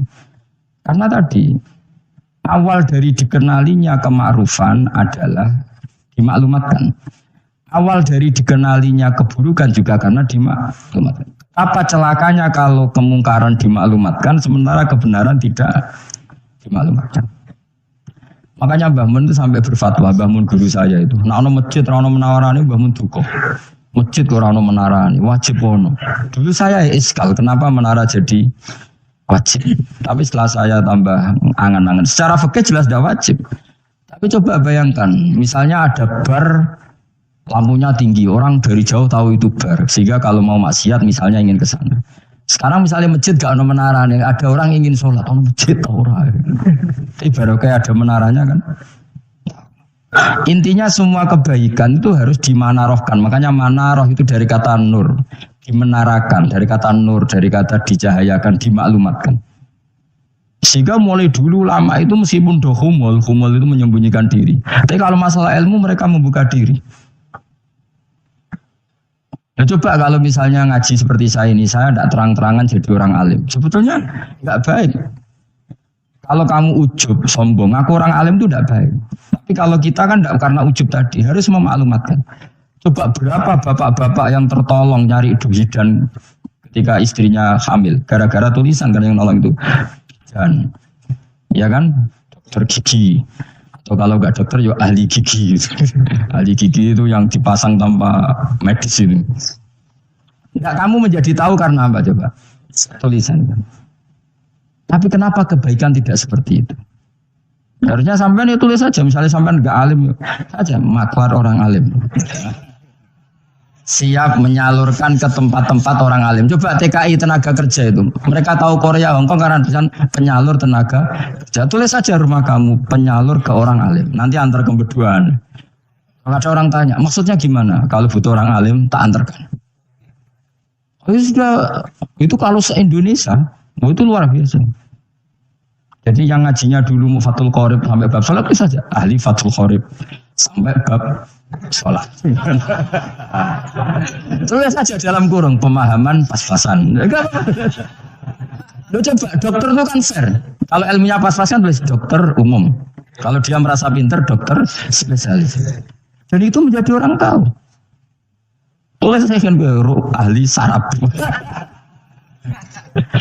Nah, buatan guyon itu betul. Makanya saya ini termasuk orang yang menyembunyikan diri. Tapi kalau bab ilmu enggak. Sehingga nyun saya ada sombong banyak gus-gus alim yang ngaji saya Jamul Jame, ngaji mahal. Padahal itu kitab tersulit di pondok. Tapi gara-gara saya sering cerita, saya pernah ngaji Jamul Jame sama Mbah Mun. Saya pernah mentakriri kitab ini. Ya banyak yang ngaji saya. Kalau tanpa itu kan mereka tidak tahu. Ya sampean nggak apa-apa kalau menyaingi saya. Tulis saja di rumah kamu ahli Jamul Jame. Diparani ahli apa? Ahli jilid.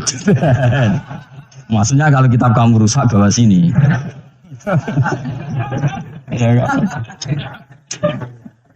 Nah, sehingga syarat utama jadi nabi itu sebetulnya memaklumatkan diri. Ya saya ulang lagi. Pertama nabi jadi nabi syaratnya apa? Memaklumatkan. Sehingga pertama beliau jadi nabi naik gunung Sofa, kemudian ya ma'syara Quraisyin halumu ilayya, wahai orang Quraisy kesini. Nabi mulai manggil satu-satu, ya Bani Abdi Amanaf kesini, ya Bani Fihr kesini. Terus saya ini adalah An-Nadhirul Mubin, saya sekarang diangkat jadi nabi. Abu Lahab marah-marah, tabbannaka ya Muhammad alihada jama'tana. Muhammad kamu itu orang sial, kita enak-enakan tidur gara-gara kamu manggil kita datang, ternyata hanya untuk urusan seperti ini. Terus ada tabat yada abi lagi wata. Tapi yang iman kemudian tanya, Muhammad kalau kamu setelah jadi nabi misinya apa? Saya diutus Allah untuk kamu menyembah Allah, tidak boleh menyekutukan Allah, dan Allah memerintahkan kamu afaf itu meninggalkan zina, meninggalkan maling gini-gini. Coba kalau nabi tidak memaklumatkan diri, jadi nabi seklunak-klunus, ketemu wong monggo nggih. Ada temu dia nggih. Sing ngerti nak nabi ku sapa aja. Sehingga orang-orang yang humul, yang menyembunyikan diri itu di bab ulama masalah besar itu. Karena ciri utama dosa adalah kitmanul ilm. Makanya Nabi sidik amanat black fatona. Black itu lawan katanya apa? Kitman. Makanya saya ngaji di mana-mana. Saya di Jakarta ngaji, di sini ngaji, di Pasuruan ngaji. Harus dimaklumatkan ilmu. Dan kalau ada orang tanya ya tak jawab. Saya itu kitab yang paling aneh di pesantren. Misalnya yang mulai aneh lah. Jamul Jame, saya sampai sekarang masih ngajar Jamul Jame, kitab yang aneh. Macane lagi roh judulnya pusing. Jamul Jame, kumpulannya biro-biro kumpulan. Jadi ilmu apa ae ana ning kono. Sing gak ana ilmu dukun, mboten enten. Ilmu carane bodoni ora ana. Ning kono mau carane mlebu swarga tok. Ini potensi kulon mlebu swarga itu tinggi sekali. Cara sing model piye duwe. Dadi cara sing model piye duwe. Jadi cukup banyak nopo. Mana di cara sitok orang mesti kulon gak ada cara ada. Jadi ada di cara iki mentok, ganti cara iki mentok. Terakhir paling gampang itu cara nganggo fadhole pangeran. Iku kena mbok tiru. Pokoke mbok swarga nganggo fadhole pangeran. Masalah utama kita sebetulnya itu, makanya saya tidak pati cocok sama orang sufi itu. Kebenaran itu harus dimaklumatkan. Sementara orang sufi itu ingin menyembunyikan diri. Itu kalau untuk yang alim itu tidak bagus. Wong kita saja tahu itu dokter atau bidan karena tulisan. Ini bidan, ini dokter. Dan mereka jujur, dokter umum, dokter spesialis. Coba misalnya di kota, kamu tulis saja penyalur kebaikan. Orang yang ingin mondok, pondok pilihannya ada, Sarang ada, Pelosok Lirboyo. Kalau saya ke sana gimana? Saya kenal busnya. Antar. Wan keren, juga ada penyalur. Kalau orang bisa tersalurkan ke Korea, ke Korut, ke Jepang karena tulisan, kenapa tidak banyak orang tersalur kebaikan karena tulisan? Gue orang mau keluar orang jelas. Meskipun nanti ditawarin orang, mesti itu sih ahli takdir, cuma guyu. Ahli Fathul Qorib sampai bab sholat. Tulis aja jujur, maaf tapi hanya sampai bab sholat. Tulis aja jujur. Ada maaf ya barang maaf, tapi sampai bab. Gak apa. Paling untuk fongsowan. Larian mode jenengan 2 tahun. Tapi ini bodohnya mau 3 bulan. Mulai ngaji ini dok bab. Gak apa. Itu dulu memang begitu. Rasulullah zaman Sugeng itu kalau ngajari santrinya itu balighu anni walau ayah, maklumatkan ke kampung kamu meskipun 1. Banyak sahabat kalau ditanya ya tidak bisa karena ngajinya tidak hatam. Tapi ya tuh, gak apa-apa, engkau tak soal Abu Bakar, tak soal Umar, ditanyakan yang lebih pintar. Saking tidak pahamnya sahabat itu lucu ketika ada ayat faqulu wasrabu hatta yatabayyana lakumul khaytul abyadu minal khaytil aswad. Itu kalau mau tidur ya benar-benar bawa benang putih sama benang hitam ditulis dipasang di pintunya.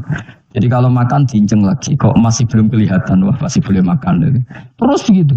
Kalau sudah mulai syuruk, mulai padang, wah berarti sudah imsak. Jadi karena makanlah dan minumlah sampai benang hitam bedakan dari benang putih. Artinya kalau malam kan dulu kan nggak ada listrik, nggak ada lampu, berarti kalau benar-benar masih malam nggak terlihat, berarti masih boleh makan. Nanti terus dilihat gitu. Ya sudah wakafnya di situ. Hatta yatabayyana lakumul khaytul abyadu minal khaytil aswad. Wakaf dulu. Terus akhirnya Kanjeng Nabi itu iya kok umatku jadi masangi benang ini. Akhirnya Jibril teko. Ini makanya unik dalam ulumul Quran. Satu-satunya ayat yang diturunkan hanya 1 kata itu ya ayat itu tok. Terus Jibril datang, Muhammad ayatnya itu kurang sitok. Minal fajr. Terus ditambahin minal fajr. Jadi minal fajr itu unik. Ada Jibril jauh-jauh dari langit. Iku mau nuran apa? Minal fajr. Makanya kalau kamu nanti dites, kalau ingin jadi dokter tafsir dites, ada 1 kalimat yang diturunkan jauh-jauh Jibril ke bumi. Apa kalimat itu? Jawabannya minal fajr. Wis alim yakin alim. Memang ikut Pak. Masa ikut saudara?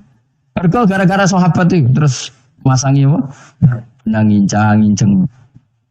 Minal fajr baru mereka tahu maksud fajar, maksud apa? Benang hitam artinya malam, benang putih artinya fajar. Sodik sudah menyingsing. Semenjak itu sudah ada benang-benangan karena orang-orang ngono maksudnya iki kurang sithik terus turun apa minal fajar ya. Jadi nanti kalau sampai latihan tes jadi dokter apa tafsir ayat mana yang diturunkan hanya 1 kalimat atau 1 kata jawab apa minal fajar lolos langsung dokter pun pinter ya pinter ngerti maksudnya kalau Anda. Nah nanti hubungan kita dengan Allah ya seperti itu. Sejauh mana kita memaklumatkan Allah, sejauh mana kita mengkampanyakan Allah. Saya berkali-kali bilang, saya kemarin kan di Korea, itu sebetulnya saya yakin hanya doa saya. Saya sering berdoa, ya Allah, Engkau dipuji di langit dan di bumi. Lalu kalau di bumi ateis, itu caranya kayak apa? Dulu saya itu terobati karena Uni Soviet setelah persemakmuran banyak menjadi negara Islam. Berarti itu bukti bahwa Allah pun dipuji di bumi Uni Soviet. Lalu yang kayak Korea kayak apa? Ternyata betul Koreanya tetap ateis, tapi gara-gara diserbu wong Indonesia. 49.000 wong Indonesia ning Korea Selatan. Iku mbok gawe sing salat separuh, iku jek piro? 24, kira-kira selawe gawe selawe ewu. Selawe ewu salat kabeh, tahlilan kabeh surwame. Lah kok sing ngritik tahlil muni sunah Rasul tok surwame. Kok rame lah walhasil. Itu tahlilan itu enggak ada hadisnya. Enggak apa-apa sing penting muni hadis sing sitok. Tahlil muni hadis ya ibadah, tahlil ya ibadah. Mbok lah soal kok bener ding totalan guri sing penting rame ya maksudnya. Sebenarnya rame ngomong visi Islam. Itu Islam tahlil, itu Islam sunnah. Enggak masalah. Wong ape yakin bener saiki ya ora ono klarifikasi, tapi sementing kan kabeh ngomong tentang Islam. Artinya gini, Allah punya cara untuk supaya bumi Korea itu ada yang bertasbih bersujud. Mil'us samawati wa mil'ul. Allah tidak kurang cara. Golek wong kedonyan dikewarik ke sana demi uang, bareng wis ning kono dielingno pangeran. Gawe masjid, kontrak masjid macam-macam lah, masjid kontrakan ning Korea. Ini ora ono. Pusing. Saya pernah ngisi di satu masjid itu, gambar pintu gerbangnya bukan salib kan. Ternyata tingkat 1 itu gereja, tingkat 2 bar, tingkat 3 masjid. Kadangnya kebalikan masjid, bar, gereja. Satu gedung. Jadi malaikat saya tidak tahu lewatnya gimana itu kan. Saya nggak tahu itu cara lewat gimana. Karena malaikat bagian rahmat itu nggak bisa dia lewat salib ini. Tapi dia harus menulis ganjaran yang sholat. Nggak tahu saya lewatnya dari mana karena itu. Ya tentu dia punya cara lah. Tapi yang jelas ya agak bingung ini gimana. Itu pernah yang tingkat 2 itu bar pas aktif. Ada santri yang ya pekerja imannya pas-pasan. Kalau nanti sebagai Jumatan. Kalau bubar pas aktif. Waka wong ayu. Meh wera Jumatan. Mereka mau tingkat 2 bar. Tingkat 3 masjid. Itu ono khutbah yang barnya tetap main. Ada bar yang masjidnya tetap khutbah. Itu masuk bar. Ya, Jumatan pun yang gini wae.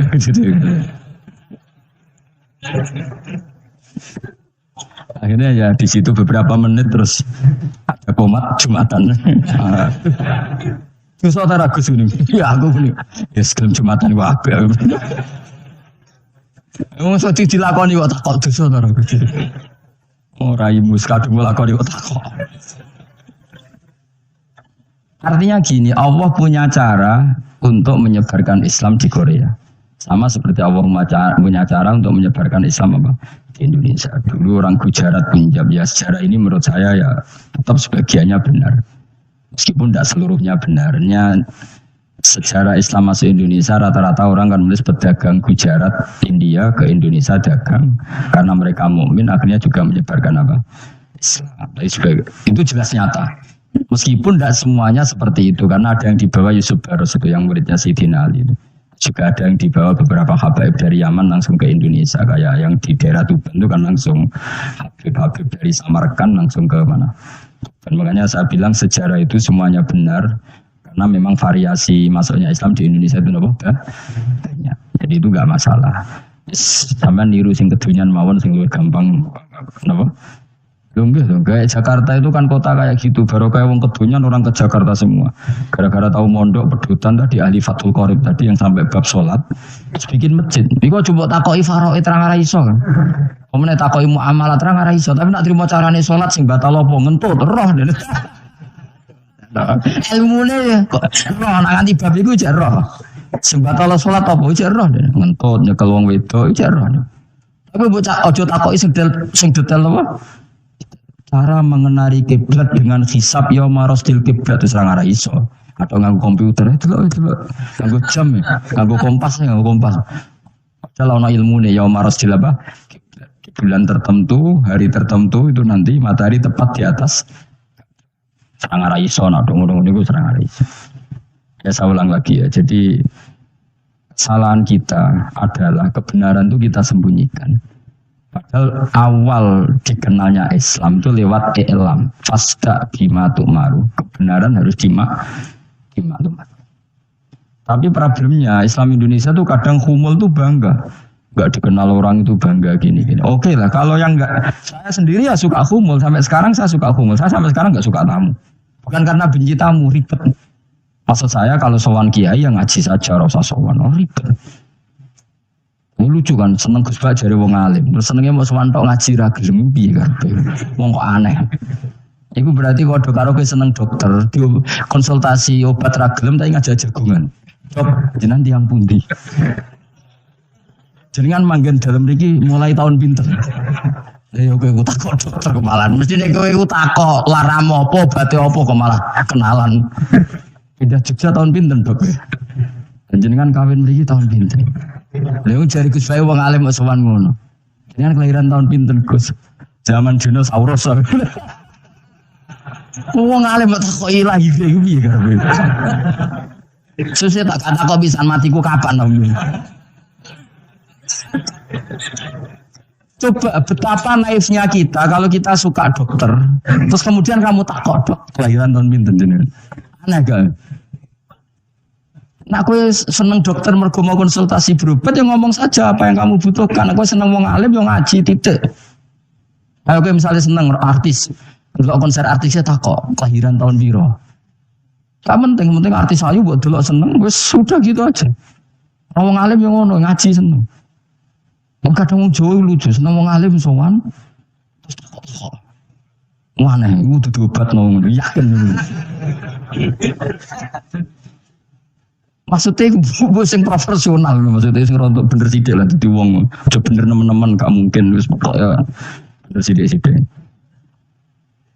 Makanya kemarin ngaji apa Nasoih Libat kan gitu, mujalah satu ulama artinya apa? Fi majlisil ilm ketika ngaji, rokok mujalah satu ulama udah sowan, mata nobong dan gitu. Kalau termasuk kiai yang kampanye ini, kalau termasuk kiai terkenal tapi sing tamu kalau rapati kata, gue jaga masya Allah tenan sedih. Kemudian untuk tobat sidik-sidik maksudnya. Ya sudah lah. Ya tadi hubungan wong alim ya sudah ngaji. Kalau hubungan sama dokter ya tanya konsultasi apa medis. Kan lebih enak hubungan bedugon is takos. Bari menyangking pundi. Kau jangan dermemel ngelafat nopo. Kalimatnya sing jelas. Karena apa nak dermemel mandi, nak jelas kau ora mandi ku piye. Mana? Aku ya guru pun bedukun. Wong kalimatnya jelas kok mandi. Nggak jelas mandi. Kalau nggak jelas kita bodoh ini. Ayo guru mantra itu. Mesti kan. Ayo rungokno tenanan kalimatnya terus nggak jelas. Dukun dulu. Kok mandi? Nggak jelas malah. Mandinya tenan bora yoraro. Ya saya ulang lagi ya. Jadi sebab itu di Quran sering ada kata i'lamu, kenalilah, ketahuilah. Jadi awal dari agama ini adalah harus tahu. Maka menyangkut harus tahu ini lalu Allah bikin media. Media itu apa saja. Tapi lalu kita bisa berdebat tentang media. Itu yang kita tidak tahu nanti hisabnya di depan Allah Subhanahu wa taala.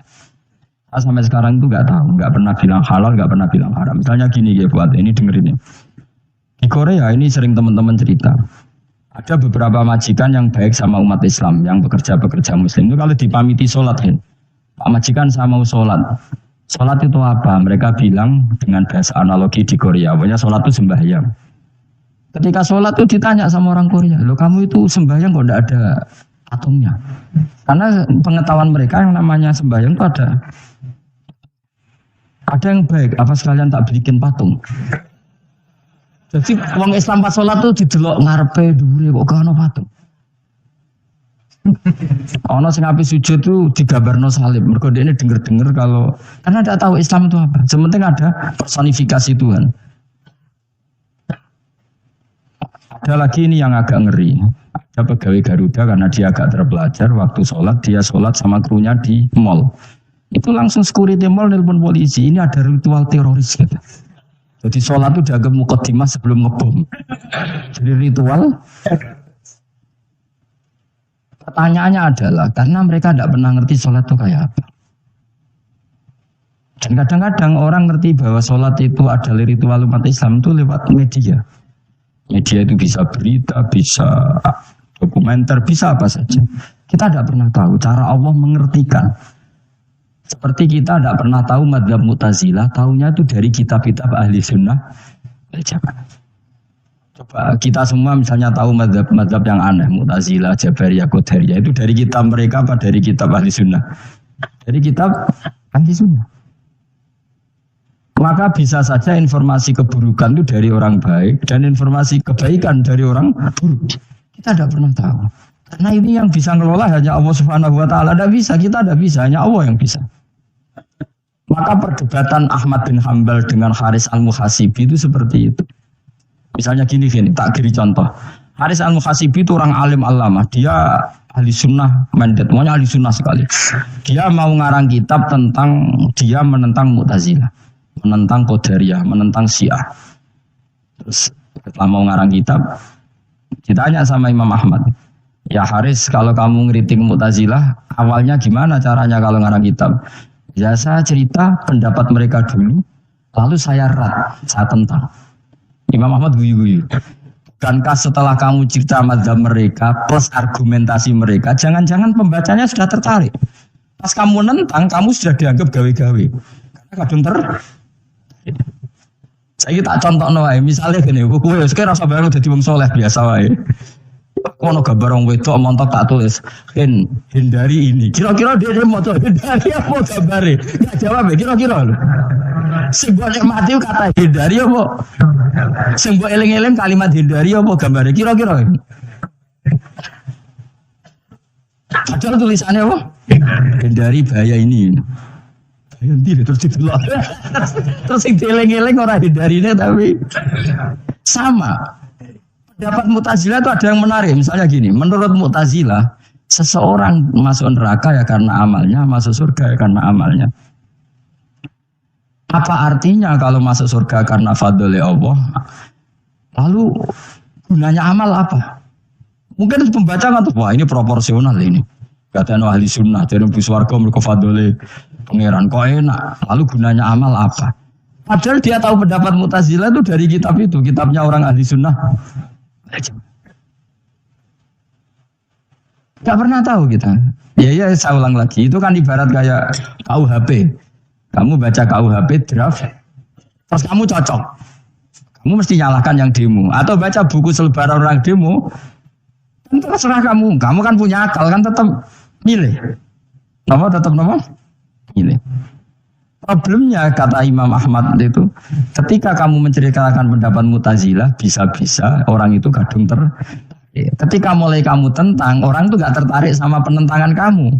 Berarti kamu ikut menyebarkan Mu'tazilah. Sama seperti tadi, gambar perempuan yang agak jorok tadi, sebetulnya tak tulisi kata hindari. Padahal Rukinus gak tahu eling wong wedok, gara-gara tak kei gambar hindari bahaya ini malah jadi eling. Orang eling tulisan eling. Nah hakikat saya ini penyebar kata hindari apa penyebar gambar itu? Coba. Lalu tentu saya ini pengedar gambar itu apa pengedar kata hindari? Iya yang mengedarkan kata hindari tapi yang mengedarkan. Nah sama sekarang pertanyaannya, kalau kamu ngarang kitab anti Mu'tazilah itu sebenarnya pengedar mazhab Mu'tazilah apa penentang? Ya pengedar juga karena umat tahu dari kitab kamu. Contoh ya. Ya mulane itu jadi perdebatan. Kaya iya kaya ora. Ini waktu kali gini misalnya, kamu jangan milih presiden yang dari militer, itu pasti keras, tegas, terus kaku. Ternyata pembaca itu wataknya militer. Lu cari yang begini, pusing kan kamu. Agak suka presiden sipil. Padahal kamu nulis itu untuk menggiring orang milih presiden.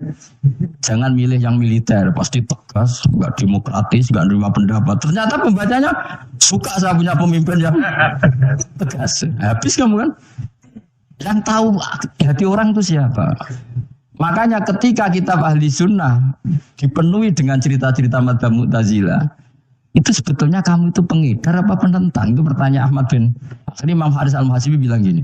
Enggak maksud jenengan itu ngelarang apa dukung. Pokoknya macam-macam. Dari Imam Anjo aku pokoknya ngomong ngono ae pokoknya. Terus akhirnya Imam Yus nangoten kita arahnya jenengan mboten sedo ngarang mboten sedo ngarang. Makanya Haris Al-Humri akhirnya nggak mengarang kitab itu. Dia sebenarnya pernah rencana Kitabul Firaq fil Islam. Dia mau ngarang kitab kelompok-kelompok dalam Islam. Ya coba mau apa? Misalnya kamu bela tahlil, nasibnya juga seperti itu.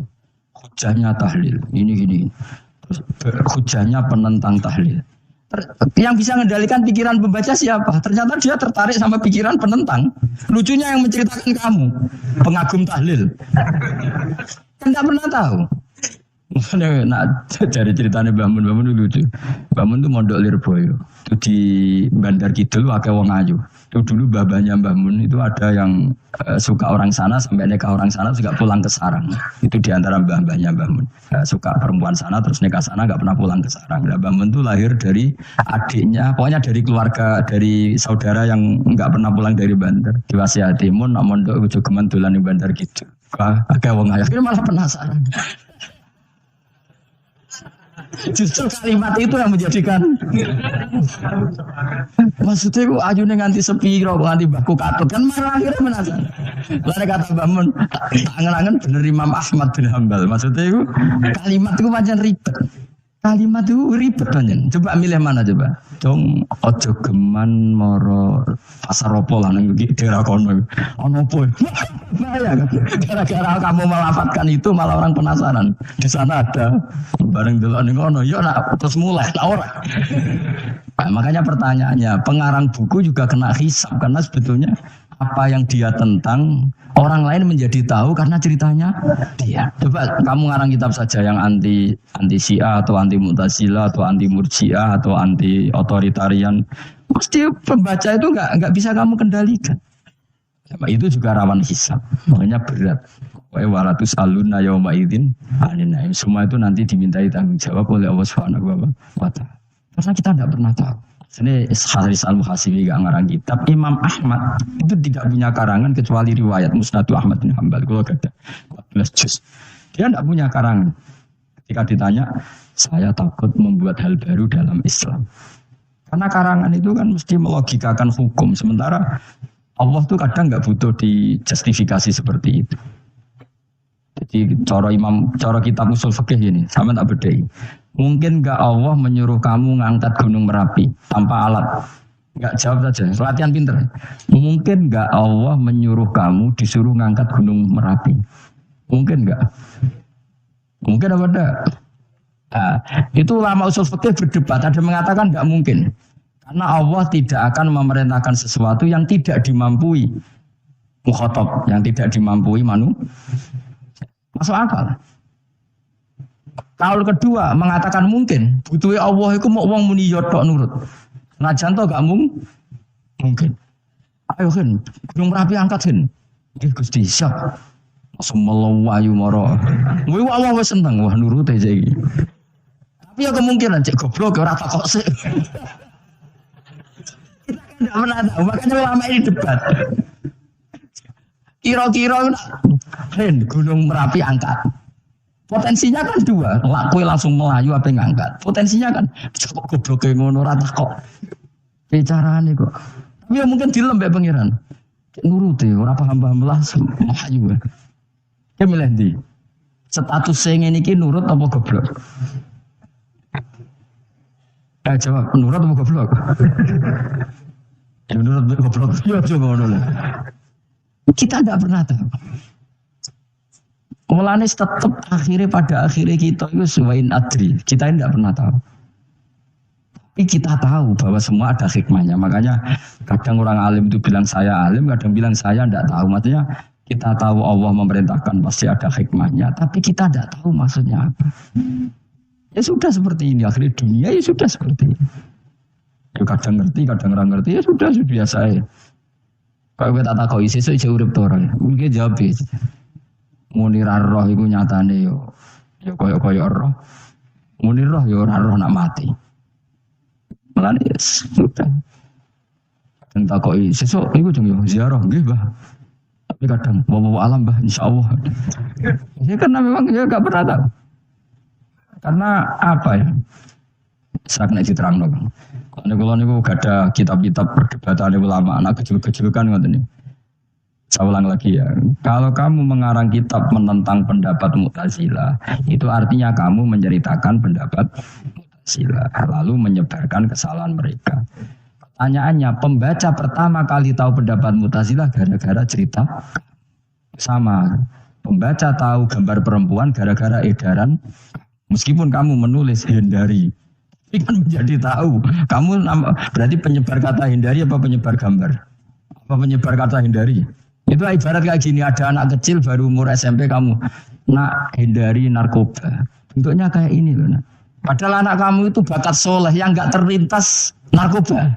Gara-gara buat cerita ini menjadi tahu. Sekarang omongan itu dihisap tahu orang menjadi tahu gara-gara kamu. Tapi kamu nggak ngandani, takut anak kamu kejebak narkoba. Milih mana? Bingung tau kan? Wingi-wingi ra bingung ora tau mikir. Maksudnya ada. Aku ya gumun, wong ora tau mikir ya udah urip. Jadi ya sudah. Ya angel panjen urip ya angel. Mane ngaji ben mane ngaji. Ngaji minal fajr.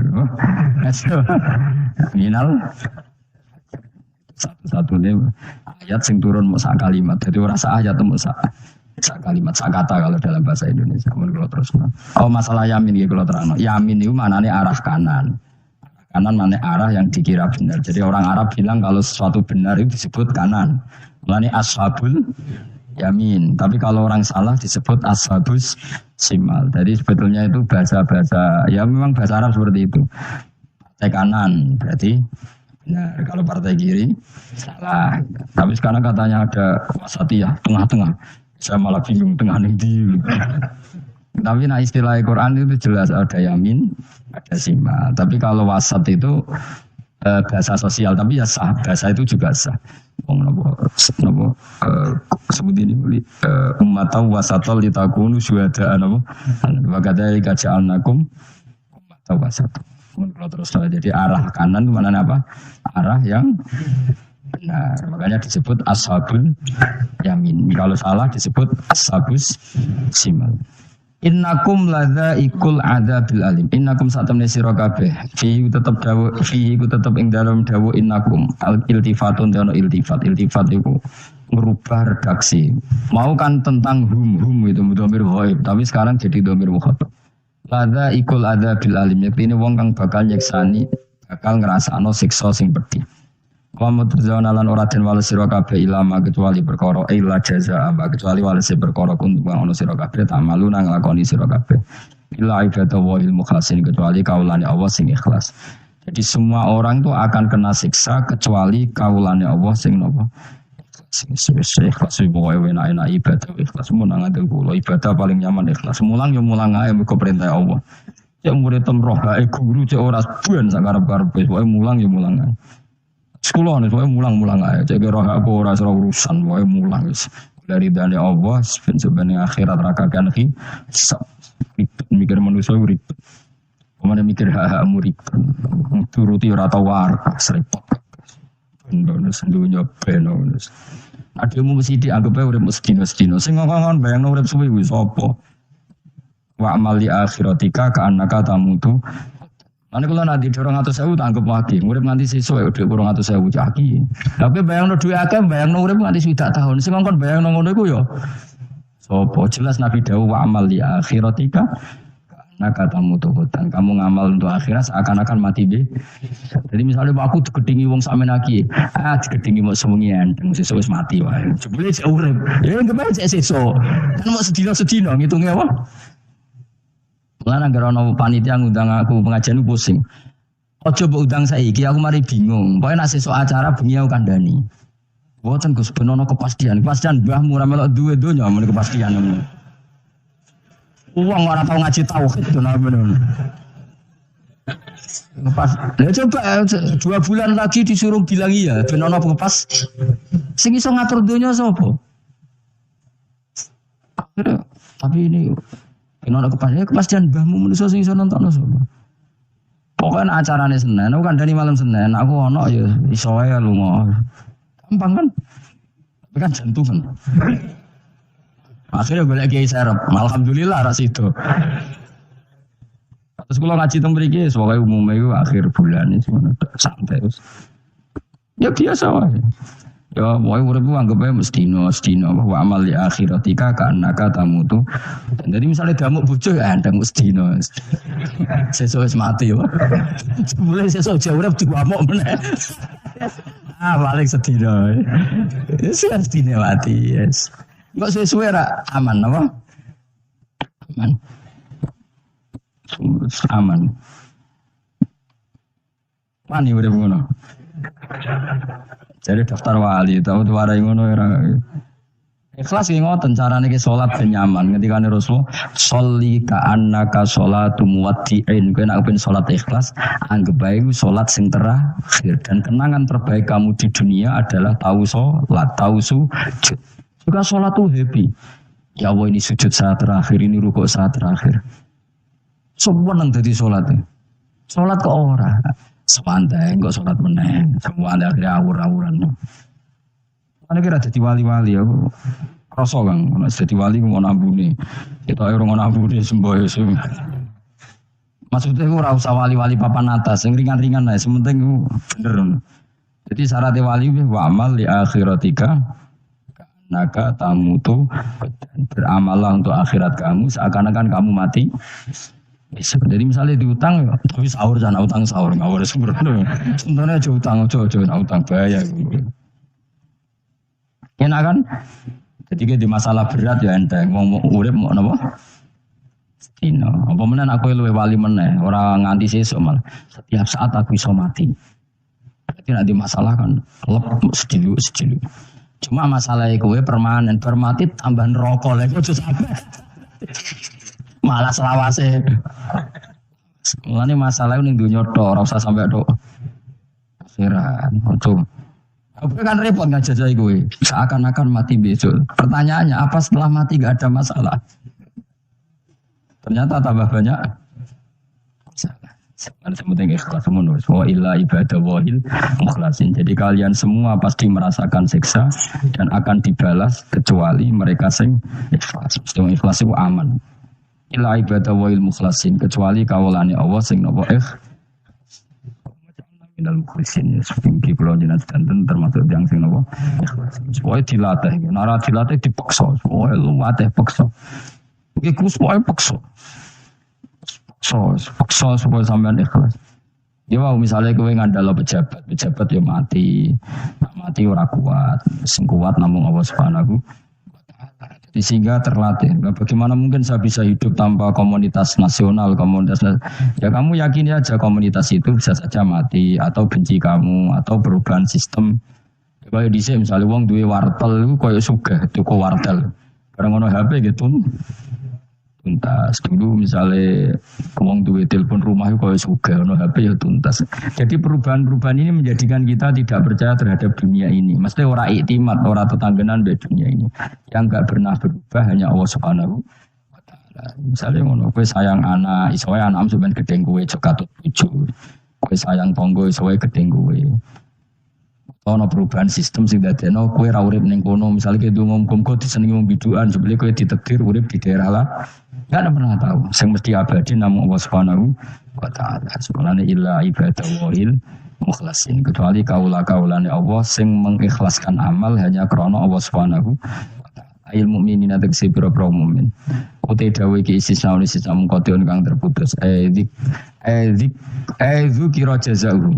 Utawa ngene, zikru jazaihi mutawi nutur piwalese para al-muhsin fi qouli ta'ala ulaika lahum rizqum ma'lum. Ulaika te mungkon-mungkon sing ikhlas lahum tetep kedhe ulaika fil jannah rizqun utawi rezeki ma'lumun kang wis ditentono bukrotan ing lembek besok wa asyan wa busuri. Rupane rezeki apa fawakihu iku pira-pira buah-buahan badalun dadi badal au bayanun utawa menjelasno rezeki maring rezeki. Bahwa tekang aran fakihah utawa utawi arizku rupa fawakih ma perkara. Yuk kalau kang den pangan apa mata lagi dan krana enak-enakan lali hifdzi sihate. Ora kok krana jaga kesehatan. Jadi ning swarga iku mok sifate pakanan mung nggo enak-enakan tok, ora ana makanan pokok. Mergo makanan pokok kowe mangan beras ning Indonesia kan nggo ketahanan fisik. Sementara di surga tidak perlu ketahanan karena dijamin fisik kamu abadi. Bisa ulang lagi ya. Kalau di dunia kan kayak butuh mangan pokok supaya mempertahankan fisik. Karena fisik kamu rawan rusak kalau tidak makan makanan pokok. Sementara di surga fisik kamu tidak mungkin rusak sehingga tidak perlu makanan sing pokok. Kabeh sifatnya makanan mau enak-enakan tok. Ora perlu